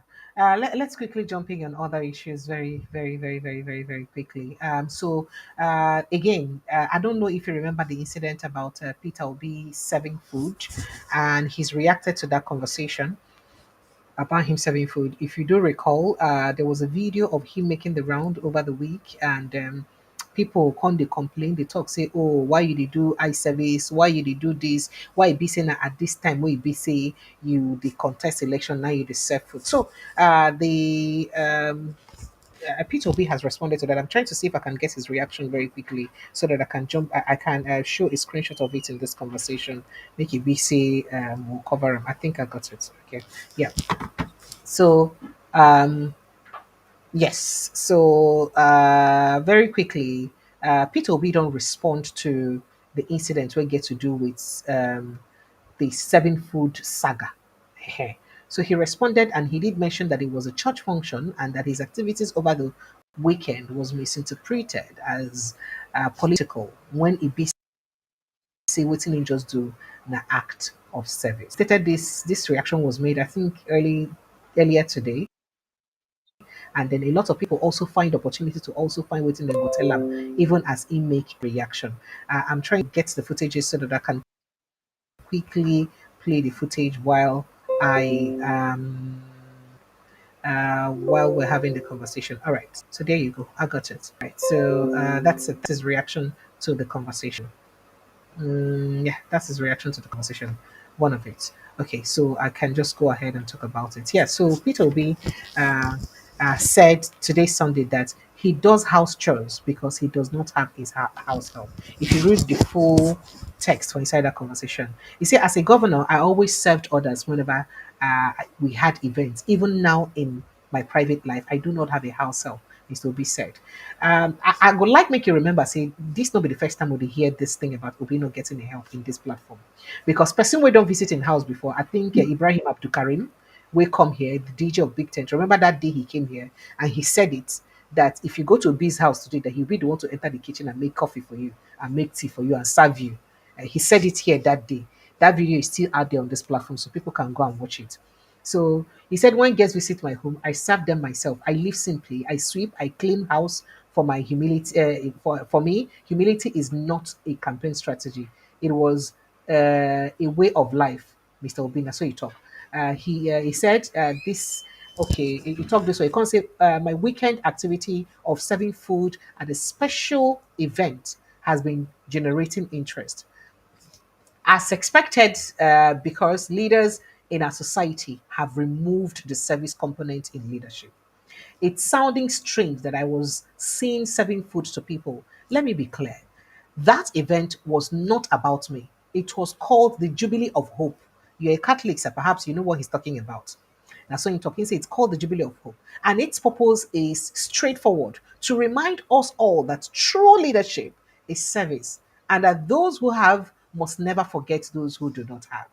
So the former Anambra governor also, he perceived modest and frugal politician, explained that he was organized that the event was organized for the rich and predominantly and prominent in the society to serve the poor. That the idea of that event totally was to reverse role for the rich to serve the poor people. Not gonna see as it take B, and that he even stayed longer in that event because some of the poor people wanted him particularly to serve them. He also did mention that he wasn't the only one in that event. If you go through the text of that conversation, he wasn't the only one. That there were other people, other senators, other prominent people in that event too. So it wasn't just him alone. So he doesn't know why the fact that he particularly shared food or he particularly served would generate such a reaction. Let me take your reaction, sir. Precious. Sir? I remember somebody saying that he does not believe or he does not think that Peter Obi is a Nigerian, and I do not believe that Peter Obi is a man, so to say. The reason is because we are used to a situation where when somebody has become a president or a leader, there's this um, wedge that has been built with concrete wall that divides the president, the leadership from the people. So some people believe that when you are, as a leader, when you are reaching out to people, that you are insane. So those who have been busy criticizing P2B, they're not criticizing the fact that he has done a good job, but they're criticizing the fact that they cannot do the same. Because if they can do the same, before presenting whatever, before saying anything, they have done their own, but they cannot. Because people will laugh at them because this is something they're not used to. We have seen many people during the elections selling granite, roasting corn in public and yam. We have seen a lot of them. These are Nigerians. But P2B is not doing these things because he's looking at politics. No. Since after 2023 election, if you agree with me, P2B has engaged almost the entire country. He wasn't engaging them and giving them financial aid based on the fact that he's campaigning for presidency. No. This is who this man is. You can't change him.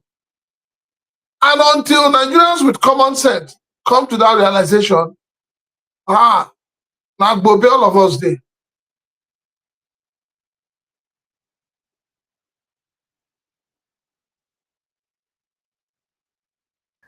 Okay, thank you, sir. Because plenty reaction don't follow that conversation. Nigerians don't react concerning that incident, like so much. And I thought to bring that up No, for you us to see, talk Nigerians that are reacting, the people have said that they're very insincere with themselves. They don't like the truth. They don't like good things. Those are the people that are reacting. These are people that have been given 5,000, 10,000 airtime so that they can be active, on the internet and spewing rubbish. They are not used to it. Imagine if President Bola Tinubu tomorrow goes to the party and starts serving food. He will look awkward. And that's the truth.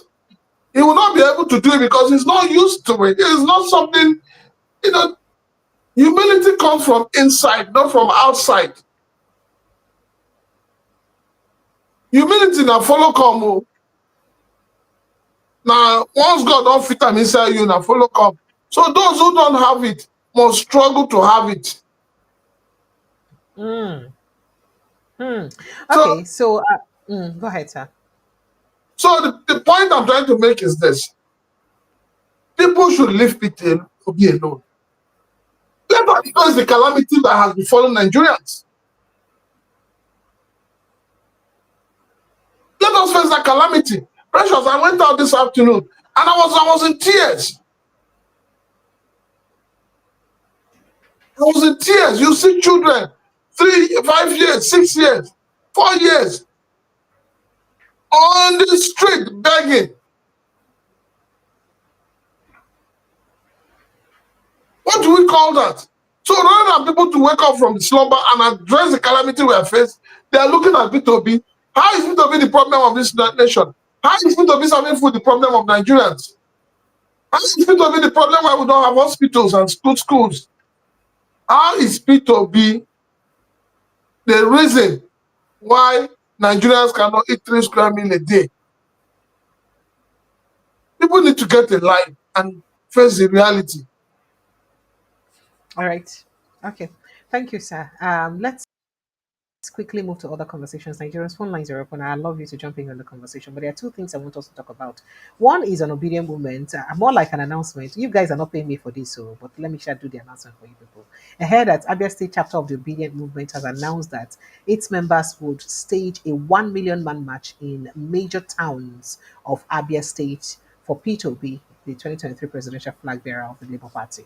The group, in a statement issued in Umuahia today, Sunday, said the match will hold simultaneously in 4 major Abia towns: Umuahia, Aba, Ohafia, Ozakoli, on July 19. That is next week, Saturday. According to a statement by one of the coordinators of the Obedient movement in the state, Chibozo Obiesili, and the head media subcommittee, Mr. Christian Emmanuel, the procession would be held to mark Obi's birthday, which comes up on July 19th. Oh, his birthday is on July 19th. Yeah. Now, while backing Obi for adopting the African Democratic Congress (ADC) to pursue his presidential ambition in 2027, the Obedient movement described the ADC as an organic coalition movement.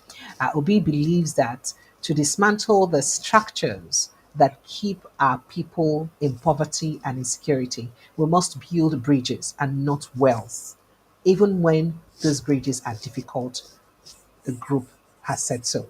So the Obedient Movement said, apart from the 1 million man march for the former Anambra governor, its members would also visit inmates in prisons, hospital patients, and other vulnerable persons across the state, perhaps to help out with their bills and for some charity works. Oh, all right, Prince Francis Tunakasa.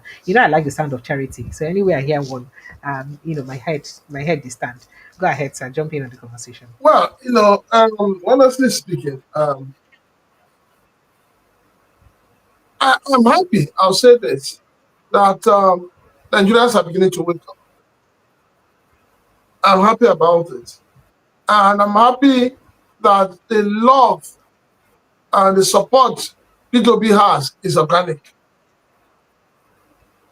So it's not the love, the obedient movement that's growing in numbers, daily. It's not about Labour Party. And I think that is where Labour Party is getting it wrong.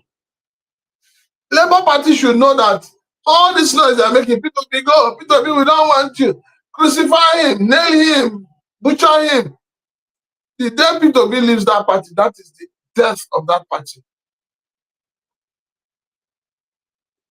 Because nobody knows the party. Imagine the coalition that they are forming just for the fact that P2B came out publicly to declare that he's a participant in that coalition. Look at the tsunami. Everybody wants to join ADC. And that was why their server crashed a few days back. I beg, how many people they fight to join APC? I also read somewhere where the governor of Bauchi Bala, Mohammed Abi, said that the states or the governors that are not under APC are suffering and being shortchanged. Yes, he said so. He said that they are marginalized. There is discrimination against governors that are not from APC. That's what he said. So there is a discrimination. I think the network there. Apologies, Prince Francis. I do hope that you can rejoin us. Hello, good evening, and welcome. Yeah, I'm a first and Oh wow, thank you. What's your name, sir? Where are you calling from? Robinson calling from the state of Missouri in the US. You're welcome. Go ahead, please. Yes, ma'am. If I somehow Nigerian issues seems like we're not everything you think keep somehow the show of Buhari and all this news. I think from our contribution, I think something might be playing now that most Nigerians, we always fall for everything, messages, somehow like, but if we play back, when Nnamdi Kanu was talking about this guy being dead for a long time, I think something is fishing out at the government that I feel most people might be scared of being scrutinized, no, because if Buhari is alive, somehow those who have corruption cases or something, because when the president dies, to me, from my own perspective, I feel like it is very hard to investigate going deeply, just like, when Abacha died, people keep accusing Abacha for one thing or the other, they can't really hold them accountable. So once the head is dead, it seems like the head has all the blame. So I feel like, this might be like a game that they are trying to play, that this guy is dead, but they've been covering up over the years till he left the office, somehow, if I thought he was alive now. But there has been a lot of secrecy. This APC government, I think this might be, if King Nebuchadnezzar or King Pharaoh, I don't know if That is how they live their life back in the days. But this evil government can never tell you anything fruitful. You know, they always do everything like all their moves are always suspicious. So why now telling the public like Buhari is dead? Why now? There's something playing out. Like maybe someday Nigeria will realize that everything that's going on now has been a story that has been in the past that people have been saying, you know, the real thing I've been playing. You know what I'm saying? So to me, I feel like there's something fishing big one that Nigeria don't really know. Maybe, but somehow people get arrested for telling the truth. Because if they are not being scared, why they arrest all the journalists telling the truth about Buhari, you know, this Buhari, that? Anybody that's saying anything, they just arrest them, you know, and put them in jail or something. I don't know, you know. So to me, I feel there's something bigger than what Nigerians are saying now. For Gaba Shehu was saying this guy is dead. I'm sure Buhari has been dead for long. I mean, for what's playing out now, because all of a sudden they say, oh, he was in London and he just died, just like that. I mean, you know, Nigerians are not, I mean, we should not be playing, I mean, the way they play Nigeria, sometimes I sit down here in the US like, why would Nigeria that seems to be like the most smartest people that say that the Westerners have so much respect and value for most of us. Why is it that Nigeria just fall for everything? You know what I'm saying? Because you can't just come to the US and play somebody just like that. But Nigeria is so broad, knowledge-wise, educational, everything. I don't know what's going on with the country sometimes. Is it that we're being held down by diabolic men? I don't know what's going on. But it's so sad that the news is just coming up. But to me, I believe something is fishing under the DC government that that might be carried out. Or someday we're going to find out if truly Buhari has just died or he has died a long time ago. So that's my contribution. Thank you. Thank you so much. I appreciate you. Thank you very much. All right, Prince Francis Chilaka. I don't know if you're back with us. Okay. Prince Francis I'm Chilaka. here. Did you hear what he said? I don't know if you heard the thing. You heard what Yeah, he said. I had a few of the things he Do, said, but do I you need to do take. you think do you think that there's something fishy? Yeah, Precious, you don't need to ask me, and I'll say this. I believe that there's something fishy. Why would Shettima, your vice president, be the one to be sent to London to accompany the corpse of Buhari back to Nigeria? What is the logic behind it? You're sending a whole vice president to go and escort the corpse of a late president? Don't you have high commissioners? Even if they're not there, don't you have embassy staff? Don't you have people working the Federal Ministry of Internal Foreign Affairs? Are there no directors there that you can send? So what is going on? What is really going on? I will not be shocked now that Shehu Garuba has come to tell us how he invented the rats that distorted Mr. President from resuming. Tomorrow, somebody will write us a book telling us how Buhari was not Buhari. It will happen. Because Nigeria is a country where your leaders will push any narrative to the people, and the people will just take it and go and lie down and sleep. Because Thank the you. people are not asking questions. Thank you. The people are Let's. not questioning anything. All right. Hello. Good evening and welcome.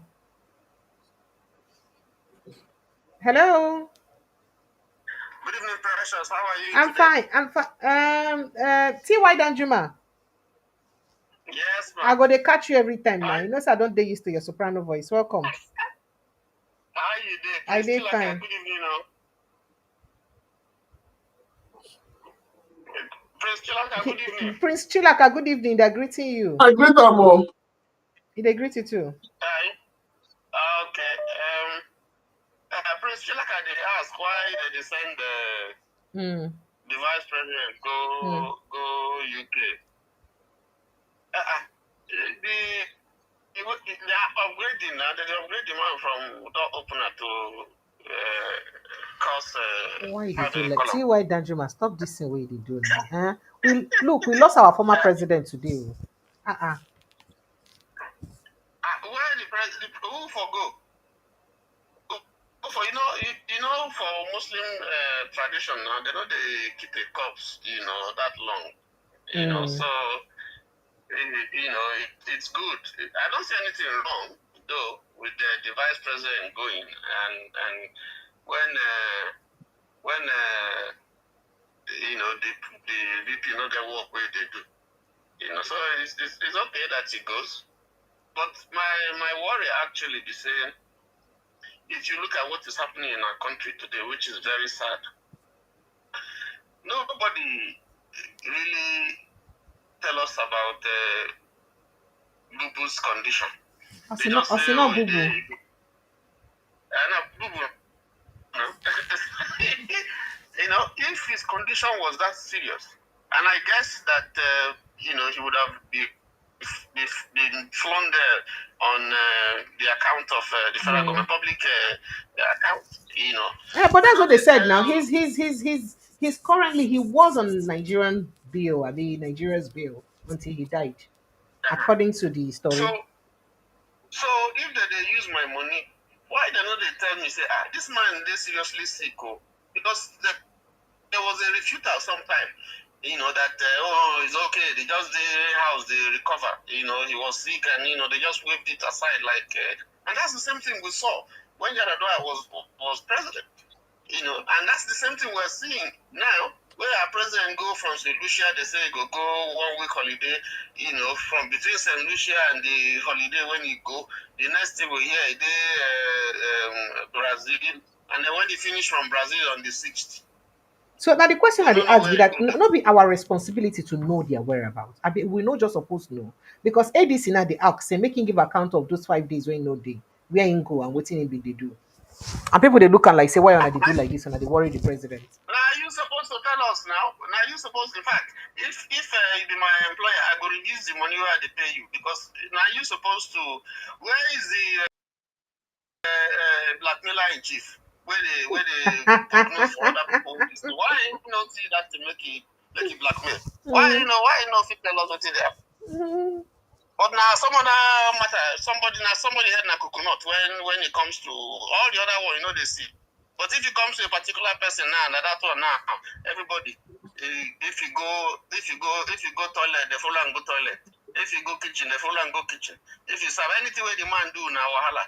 Which kind of country did that? Why did they follow the man everywhere where they go? Why? Because they know say why. That's the only news where you go talk when Nigerians go listen. That's the only thing. Some people, that's where they make their money from. Because anything about the man, they make news. So if you get newspaper, you get radio, you get television. Once you mention the man, people like Omokri, they don't they guarantee say they go pay salary, they will get some money. Now people like Daniel with the Bible, no, not the Daniel with the Bible, but one Daniel. Which of the Daniel? Not the one. Be like, say, the one where they make the sound. The one where they make the sound where they like dog sound. Dog. Sorry. Oh, sorry. No vex. If you quack like a dog, that sorry. one. It's okay. It's okay. No vex. That one will contest election primaries. You go they make noise though. Everything. You go contest election. Get one vote. Even vote for himself. That is when he go for primaries many years ago. So when you come here, they make noise. The other day he was on television some time ago. They comment. When he talk finish, they say him the lawyer, he know this thing. Now News Banire come there. News Banire when News Banire finished talking about the issue, it was looking like a little pusher, when no sabi, but they come here, they make noise every time they make noise. These are problems that we have in Nigeria. As long as we have all these people, masquerading as jobbers in the corridors of political power, Nigeria no go. How the issues where you're supposed to address, my president, my whole president, my sir, leave Nigeria, go somewhere, we not see him, he disappear. They don't fit tell us. They say he don't come back. And usually when he come back, they go show us, plane, how he fly come, and all the people will follow him and so on. Those who are ready to carry umbrella for him and carry handbag. We don't see him. We don't know. So are you saying that the president came in Nicodemously? It be like now. Just make it. I don't hear say they somewhere they do exercise, say just the bike, so because I leave it go now, so it's nobody's business if you go leave. why anybody go prognose. If there's somewhere they do exercise. One day now maybe we'll come here and say, God forbid, say, see what will happen. That's a country that we are in. We must begin to interrogate all these people. Because the issues, so long as they pay them with our public money, they must right, they must tell us. We have a right to know what thing happen to them. Where did they go? What did they use our money to they do? Whether they yacht, they should tell us. Because we buy that yacht, but I make it take the cruise around. So they tell us. It's unfortunate. It's happening. But what can I say? I got condolences to the Buhari family. He don't play in parts. He don't go. The vacuum is now open, warning to people where they 86 and they say they'll be 72 because you're not gonna feel like to death. Those things, death no they hide. Yes, now I be like boy.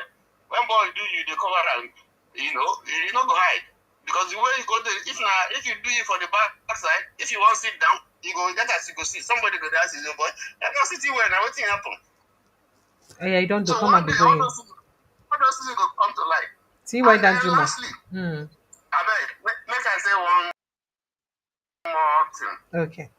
Every time when you give news for here, if you don't mention the topic for this your news, the news not the complete. Which tortoise? Yeah. If you look in your neighbor, it must be in the news. Not be me they write news. So, I don't know.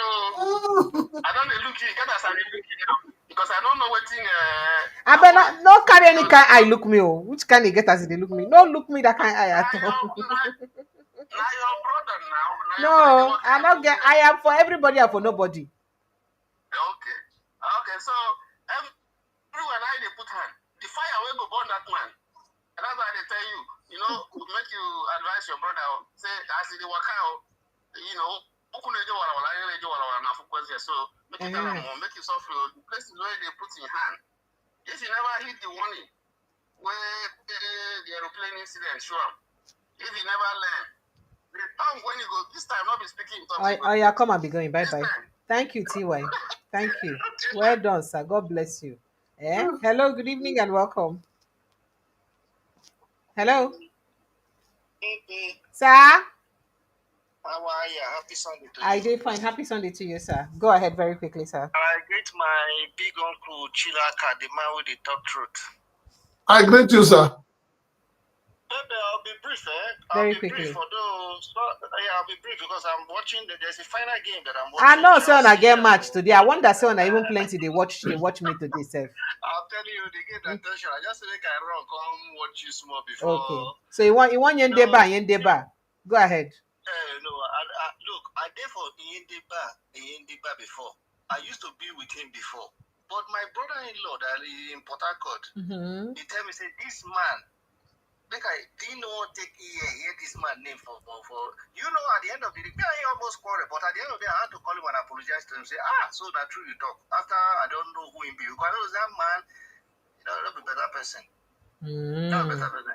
Yeah, no, that's the truth. I'm sorry, I mean, our last baby lives in Port Harcourt with his family there, but the man, he's not a good person. He's look, if you look at the history, all what he has said from the day one, all is all false at the end of the day. The APC na cancer. Today you are an APC. I will never become minister. Today you are a minister. I will never be a godfather to anybody. You are a godfather today. I will never intervene in the governor after I leave. Today you are intervening. I beg, leave that man. He's not a serious person. Oh yeah. I completely agree with the last caller and the one before. Something is wrong in Nigeria, and we're not seeing it. I mentioned on talk and say, how can just maybe 1,000 people they torment 220 million or 200 million people? It's absolutely unfair. Something is wrong. Even the death of our former president, there is something that is wrong. Who knows? Do we even know? This man don't go long ago, but we are not aware. Because if I don't want to mention somebody's name to call him a prophet. Making up because there is somebody. So there is somebody in my heart now that I'm just thinking that all what he was saying in the past is not coming to light. The person said the trend on social media. They say everything we talk to. It's trending. Yes, it's trending. But I don't want to mention his name because if I mention his name now, it will say, he's trending on social media now. All what he said in the past is now coming to light, and we are just sitting there. We are not seeing it. Our president will go the other one will go Brazil. After everybody don't go. Donald Trump leave America without the American knowing where he is? Every day, every minute, you'll be seeing him on CNN or Fox News or national TV, traveling with press. Sometimes in the Air Force One, he will come out and look at the press and let them talk to him. That I can see, I can testify. But how many times does our president go with the press? How many times do they talk with the press? The one way they themselves, the common life brokers they do, he shut all of them that they cannot even ask him question. How many times? I don't understand the kind of country that we live in. You go to Western world, you see their leaders giving account for their army of what they are doing every minute, every moment, every second. But our reverse is the case. Something is wrong with us. Sorry. No, something is wrong with you people, though. Not add me join for the us. No, I said with us. That's why I said with us. I don't want follow for the us now. You say us, that is owner now. Because as I deal with you, they talk this us. You go almost be like say I follow for the us. And I know one follow.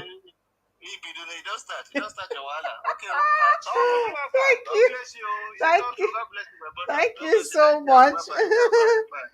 Thank you so much. I appreciate you. All right, guys, don't forget to join follow Prince Francis Chilakao at the Naked Truth TV 01. That's where you follow him at the Naked Truth TV 01. Please follow him. I get somebody from my back office here. I don't even know since. So David Sparks. I am coming to you, Mr. David Sparks. Now, Prince Francis Chilaka, very quickly. On a president spokesperson, one of his spokesperson or special advisor for Tokotoko matter, Sunday Dari don't talk. Say forget about Erofai. Say Erofai is inconsequential. Say he no mean anything. Say he no get any electoral value. So say the president no get threatened by him at all. Say if he like him join ADC, he join PDC or AFUC, say nothing. That is say is Erofai 110 million Nigerians who will vote. Now him be them. How many voters does Erofai command? Even if he commands them, can he decide who they will cast their votes for? I have respect for him, but this idea to equal Erofai with Nigerians and millions of other people say it don't mean anything. Now remember, say election happened yesterday for inside Lagos State. Somebody come here, come talk about the election, comrade Dayo. He come and come talk. He vex, he fume. In fact, he vex well. He say, this election will happen. There is another word more than rigging. Saying that waiting happened yesterday for inside the election. So in come they say, if we know they careful, say waiting happened yesterday because APC don't talk and say the way they use win the election yesterday, saying that's what they will use win 2027 election. So do you think Sunday Dare is making this claim because if you say people really love APC and then go vote APC? Or because of say truly Erofai no get any electoral value, or because of say they know how they will use win the election anyways, so it no matter. I beg just put mouth for top. Or maybe why you they think about to put the mouth, make I pick this call, no vex. Hello, good evening and welcome. No vex. Hello. Hello. Hello. No. If you call me, you have to be ready to talk now. Hello, good evening. Sir? This is Shifran. See? I'm calling from London. You're welcome. Go ahead, please. Yeah, it's concerning the death of Buhari. Yes, please go ahead, sir. You're in London. How is our dead president, sir? Well, we're all fine here. Oh. It's most unfortunate. Very unfortunate. Then I want to say that this was the man that put Nnamdi Kanu in the dungeon. And, I don't know. But this was also the man I had died many years ago. According to them, see? According to them. And now, they are telling us he died today in London hospital. What are they doing? Why Sorry, sorry, sir. Sorry, sir. Sorry, sir. What did Nnamdi Kanu say? Is it not proving itself? What to do? Why then? Please, my plea is let them release Nnamdi Kanu now. Thank you, sir. Or all of them, both Hogu and the man, all the rest of them, they will all go. Look at the man also. Look at somebody who went to America to say that all the Igbos are criminals, are terrorists. Oh my God. This is unfortunate. Thank you, sir. Thank you so much, sir. Oh, I sincere apologies. I didn't realize you were still there. Hello, good evening. Hello, Precious. Yes, I'm watching please. your program. Thank you. What's your Yes. name, sir? Where are you calling from? Okay, I'm calling from Georgia. My name is Dave. Dave, you're welcome. Go ahead very quickly, please. Yeah, please don't rush me, please. Don't rush me. I will rush. Don't rush me. You carry fire and brimstone, come. Calm down. I've been trying to call you for the longest. Oh, I'm so... Now you're telling me you're trying to rush me. No, you're not going to rush me. Hell. I know it's not our program, but just quickly, I was not going to... Oh, yeah, no vex. They talk. So, my dear sister, yeah, it's all about the man who has been there for a long time. What's his name? Buhari. And then, of course, they are out of plan. That is why they decide to say, you know what, Jubril gotta go, man. He knows where he came from. He has to go meet with his family. This thing, they twist and turn words like say, that is the reason why Nigeria it is where it is today. There's a man that just spoke a few minutes ago. He said that he don't want to call somebody's name because what he said is trending. This is the problem we have. We don't speak the truth. Let us speak the truth for once in our life. That is why the country, Nigeria, it is high. The problem is, as it is today, of course, they want to speak truth. Now they are holding today. They are holding that man today because of the things, revelations, what do you call it, prophecy, what do you call it, prediction. It doesn't matter whichever one you call him. The truth is say what he said is it the truth. You might not like him because he's an evil man, but what he said is it the truth.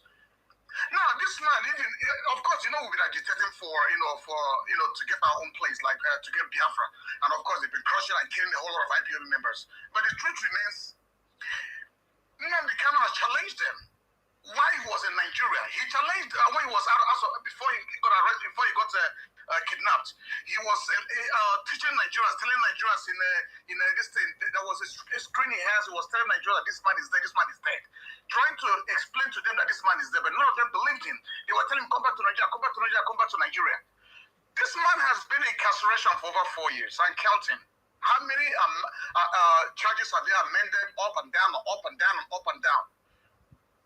In regards to none of them included that this man, that Nnamdi Kanu said this man is dead. None of this thing he said about this man being dead, declaring the charges.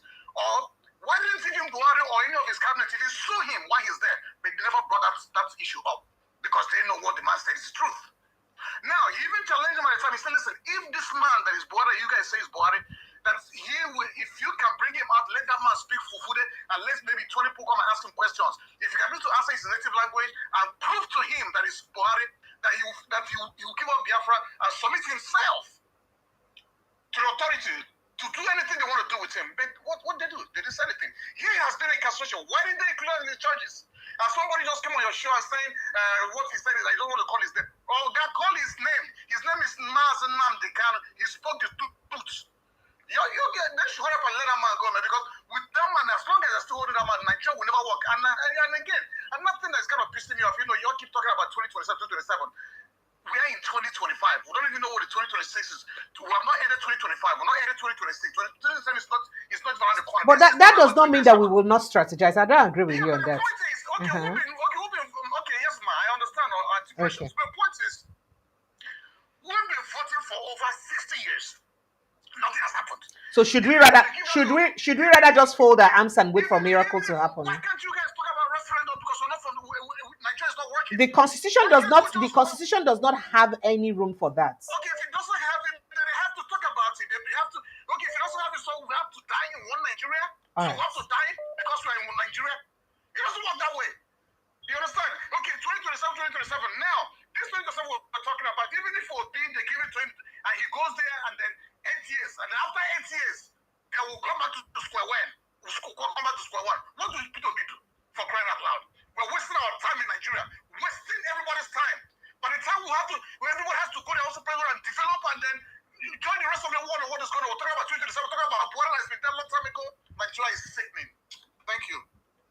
Thank you so much. Oh yeah, Prince Francis, come and talk so that we go end. This my oga dey vex well well. Oh. Hello. Well done, sir. Ask you questions. Please kindly jump in on the conversation. Well, the thing is, everybody's vexing. Honestly Yes. speaking, everybody's Obviously. vexing that our leaders are taking us for granted. Everybody's vexing that the truth only comes out when the leaders are gone. And I keep asking, how do we build a nation when there's so much lies going on, when there's so much deception going on? So everybody in Nigeria is unhappy. Um, Knowing Nigerians for who we are, no Nigerian would fight um, the dead, but it is time we tell ourselves the truth. Buhari led this country uh, into the mud, into a quicksand. That's what Buhari did. But what can we do? The man has gone, he has gone. So let us learn from him and be able to hold our present leaders accountable in one way or the other.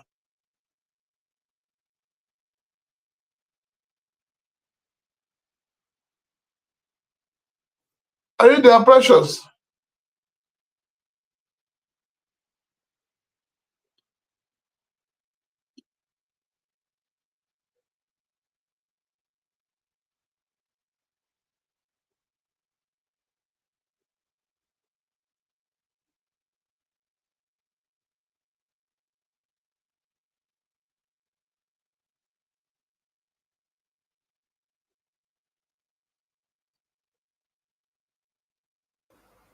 Oh dear. Hello, sir. Oh, sincere I'm apologies. here. Yes, go ahead, please. Sincere I'm here. apologies. Mm. All right. Okay, So, so no, go ahead, go sir. on. No, you go on. No. So I was waiting for you to land, No, I've to landed and it was like your network booted you out. yes, he booted me out, and then I used that opportunity to go take a leak and come back. All right.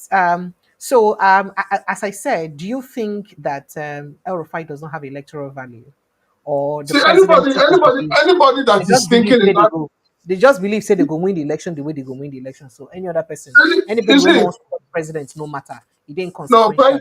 precious, Mm. precious, anybody in his right mind who understands politics, especially politics of the North, would never underrate um, El-Rufai.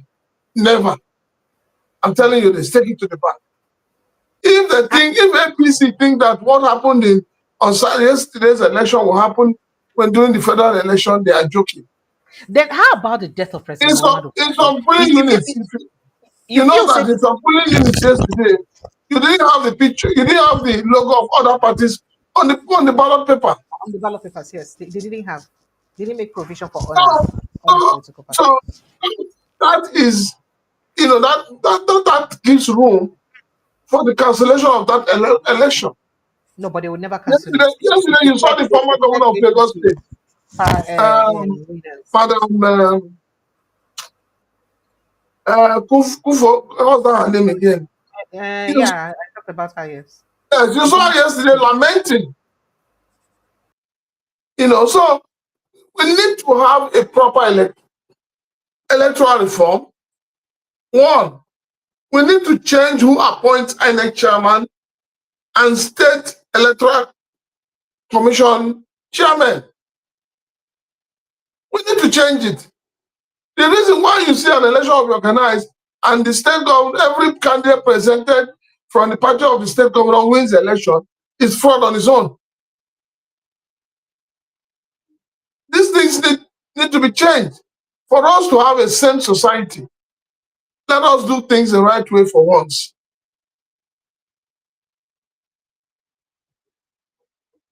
So that one does. Okay, sir. All right.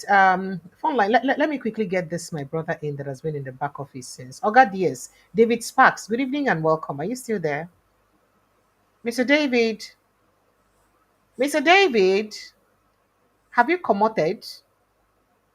Mr. David. Hello, Yeah, David Sparks. Yes, please go yeah, ahead. I see that you've been in the backyard for a while.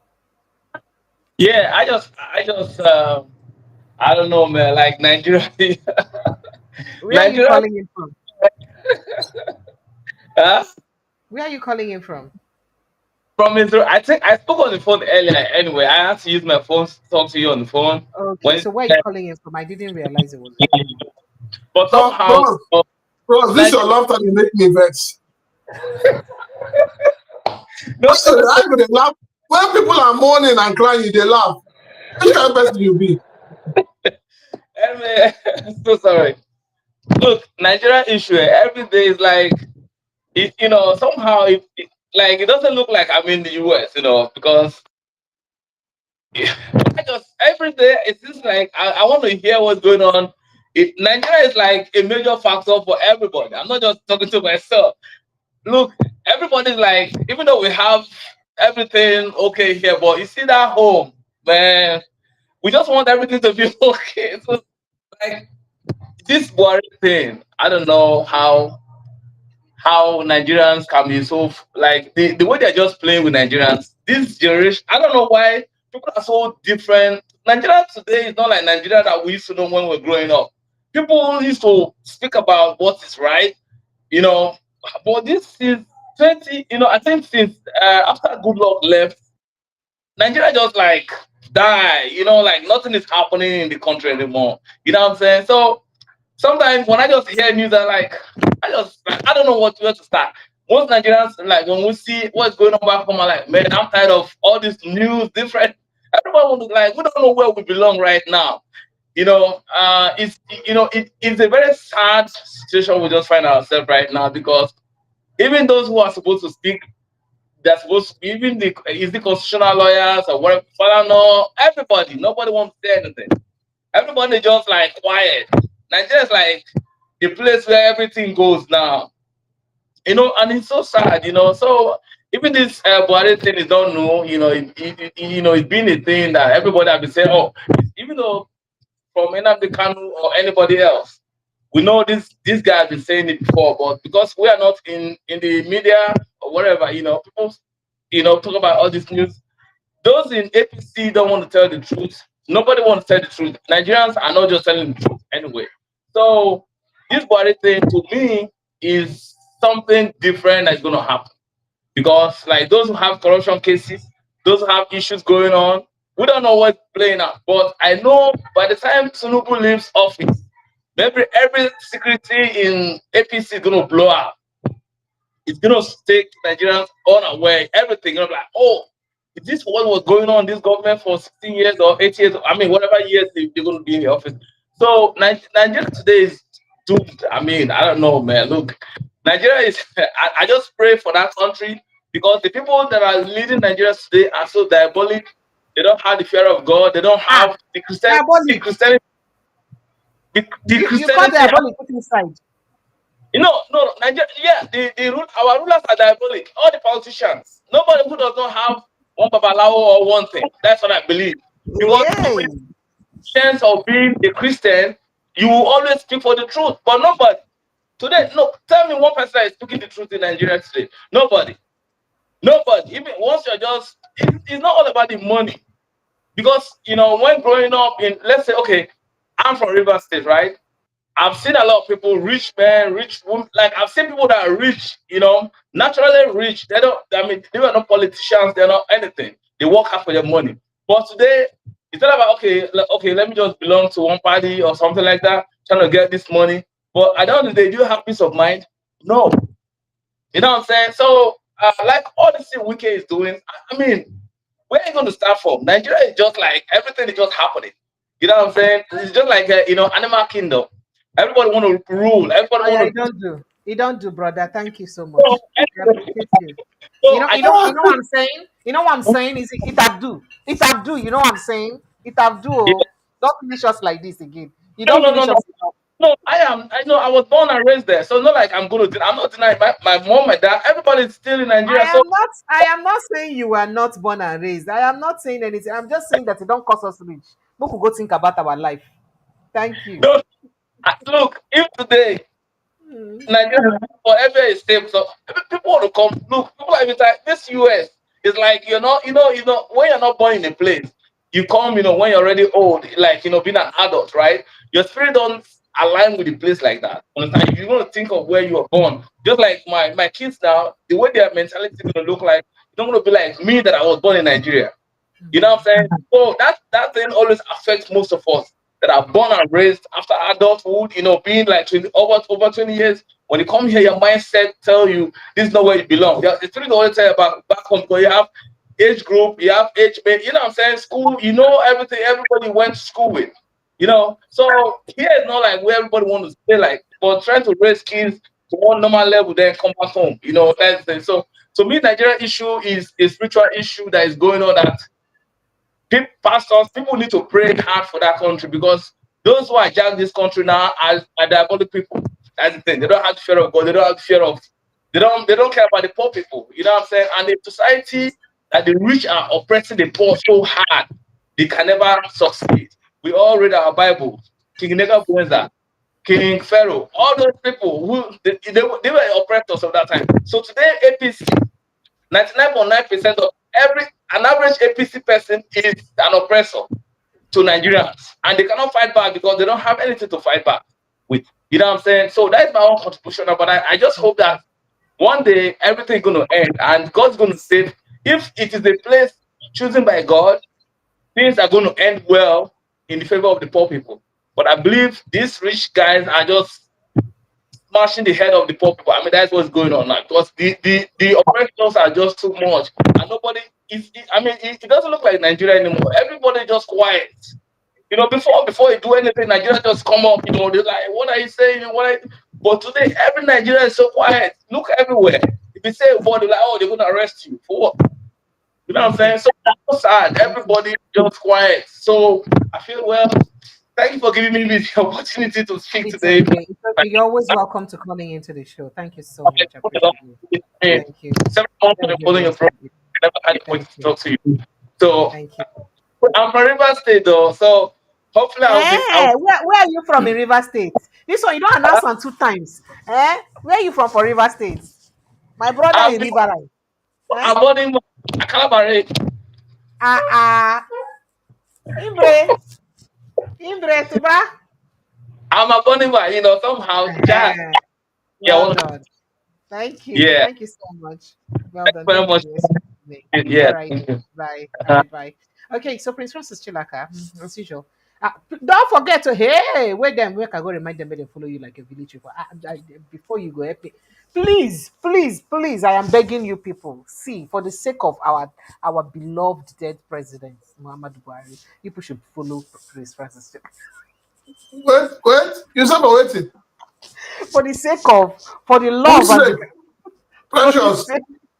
Precious. You want to make me fight, Abby? Please go and follow Prince Francis Chilaka on YouTube at the Naked Truth TV online. Naked Truth TV 01, please. And also subscribe to this platform, Precious ATV. You did already now. Click on the subscription button, no ad.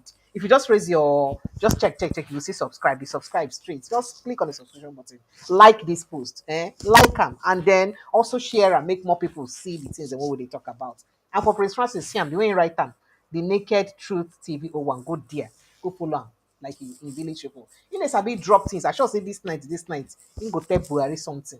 You go tell No, Buhari something. I'm not going to tell them anything this night. You don't want to tell her something. Now, tomorrow you You will go tell them fit talk. something. Maybe it's not You go settled. tell Buhari.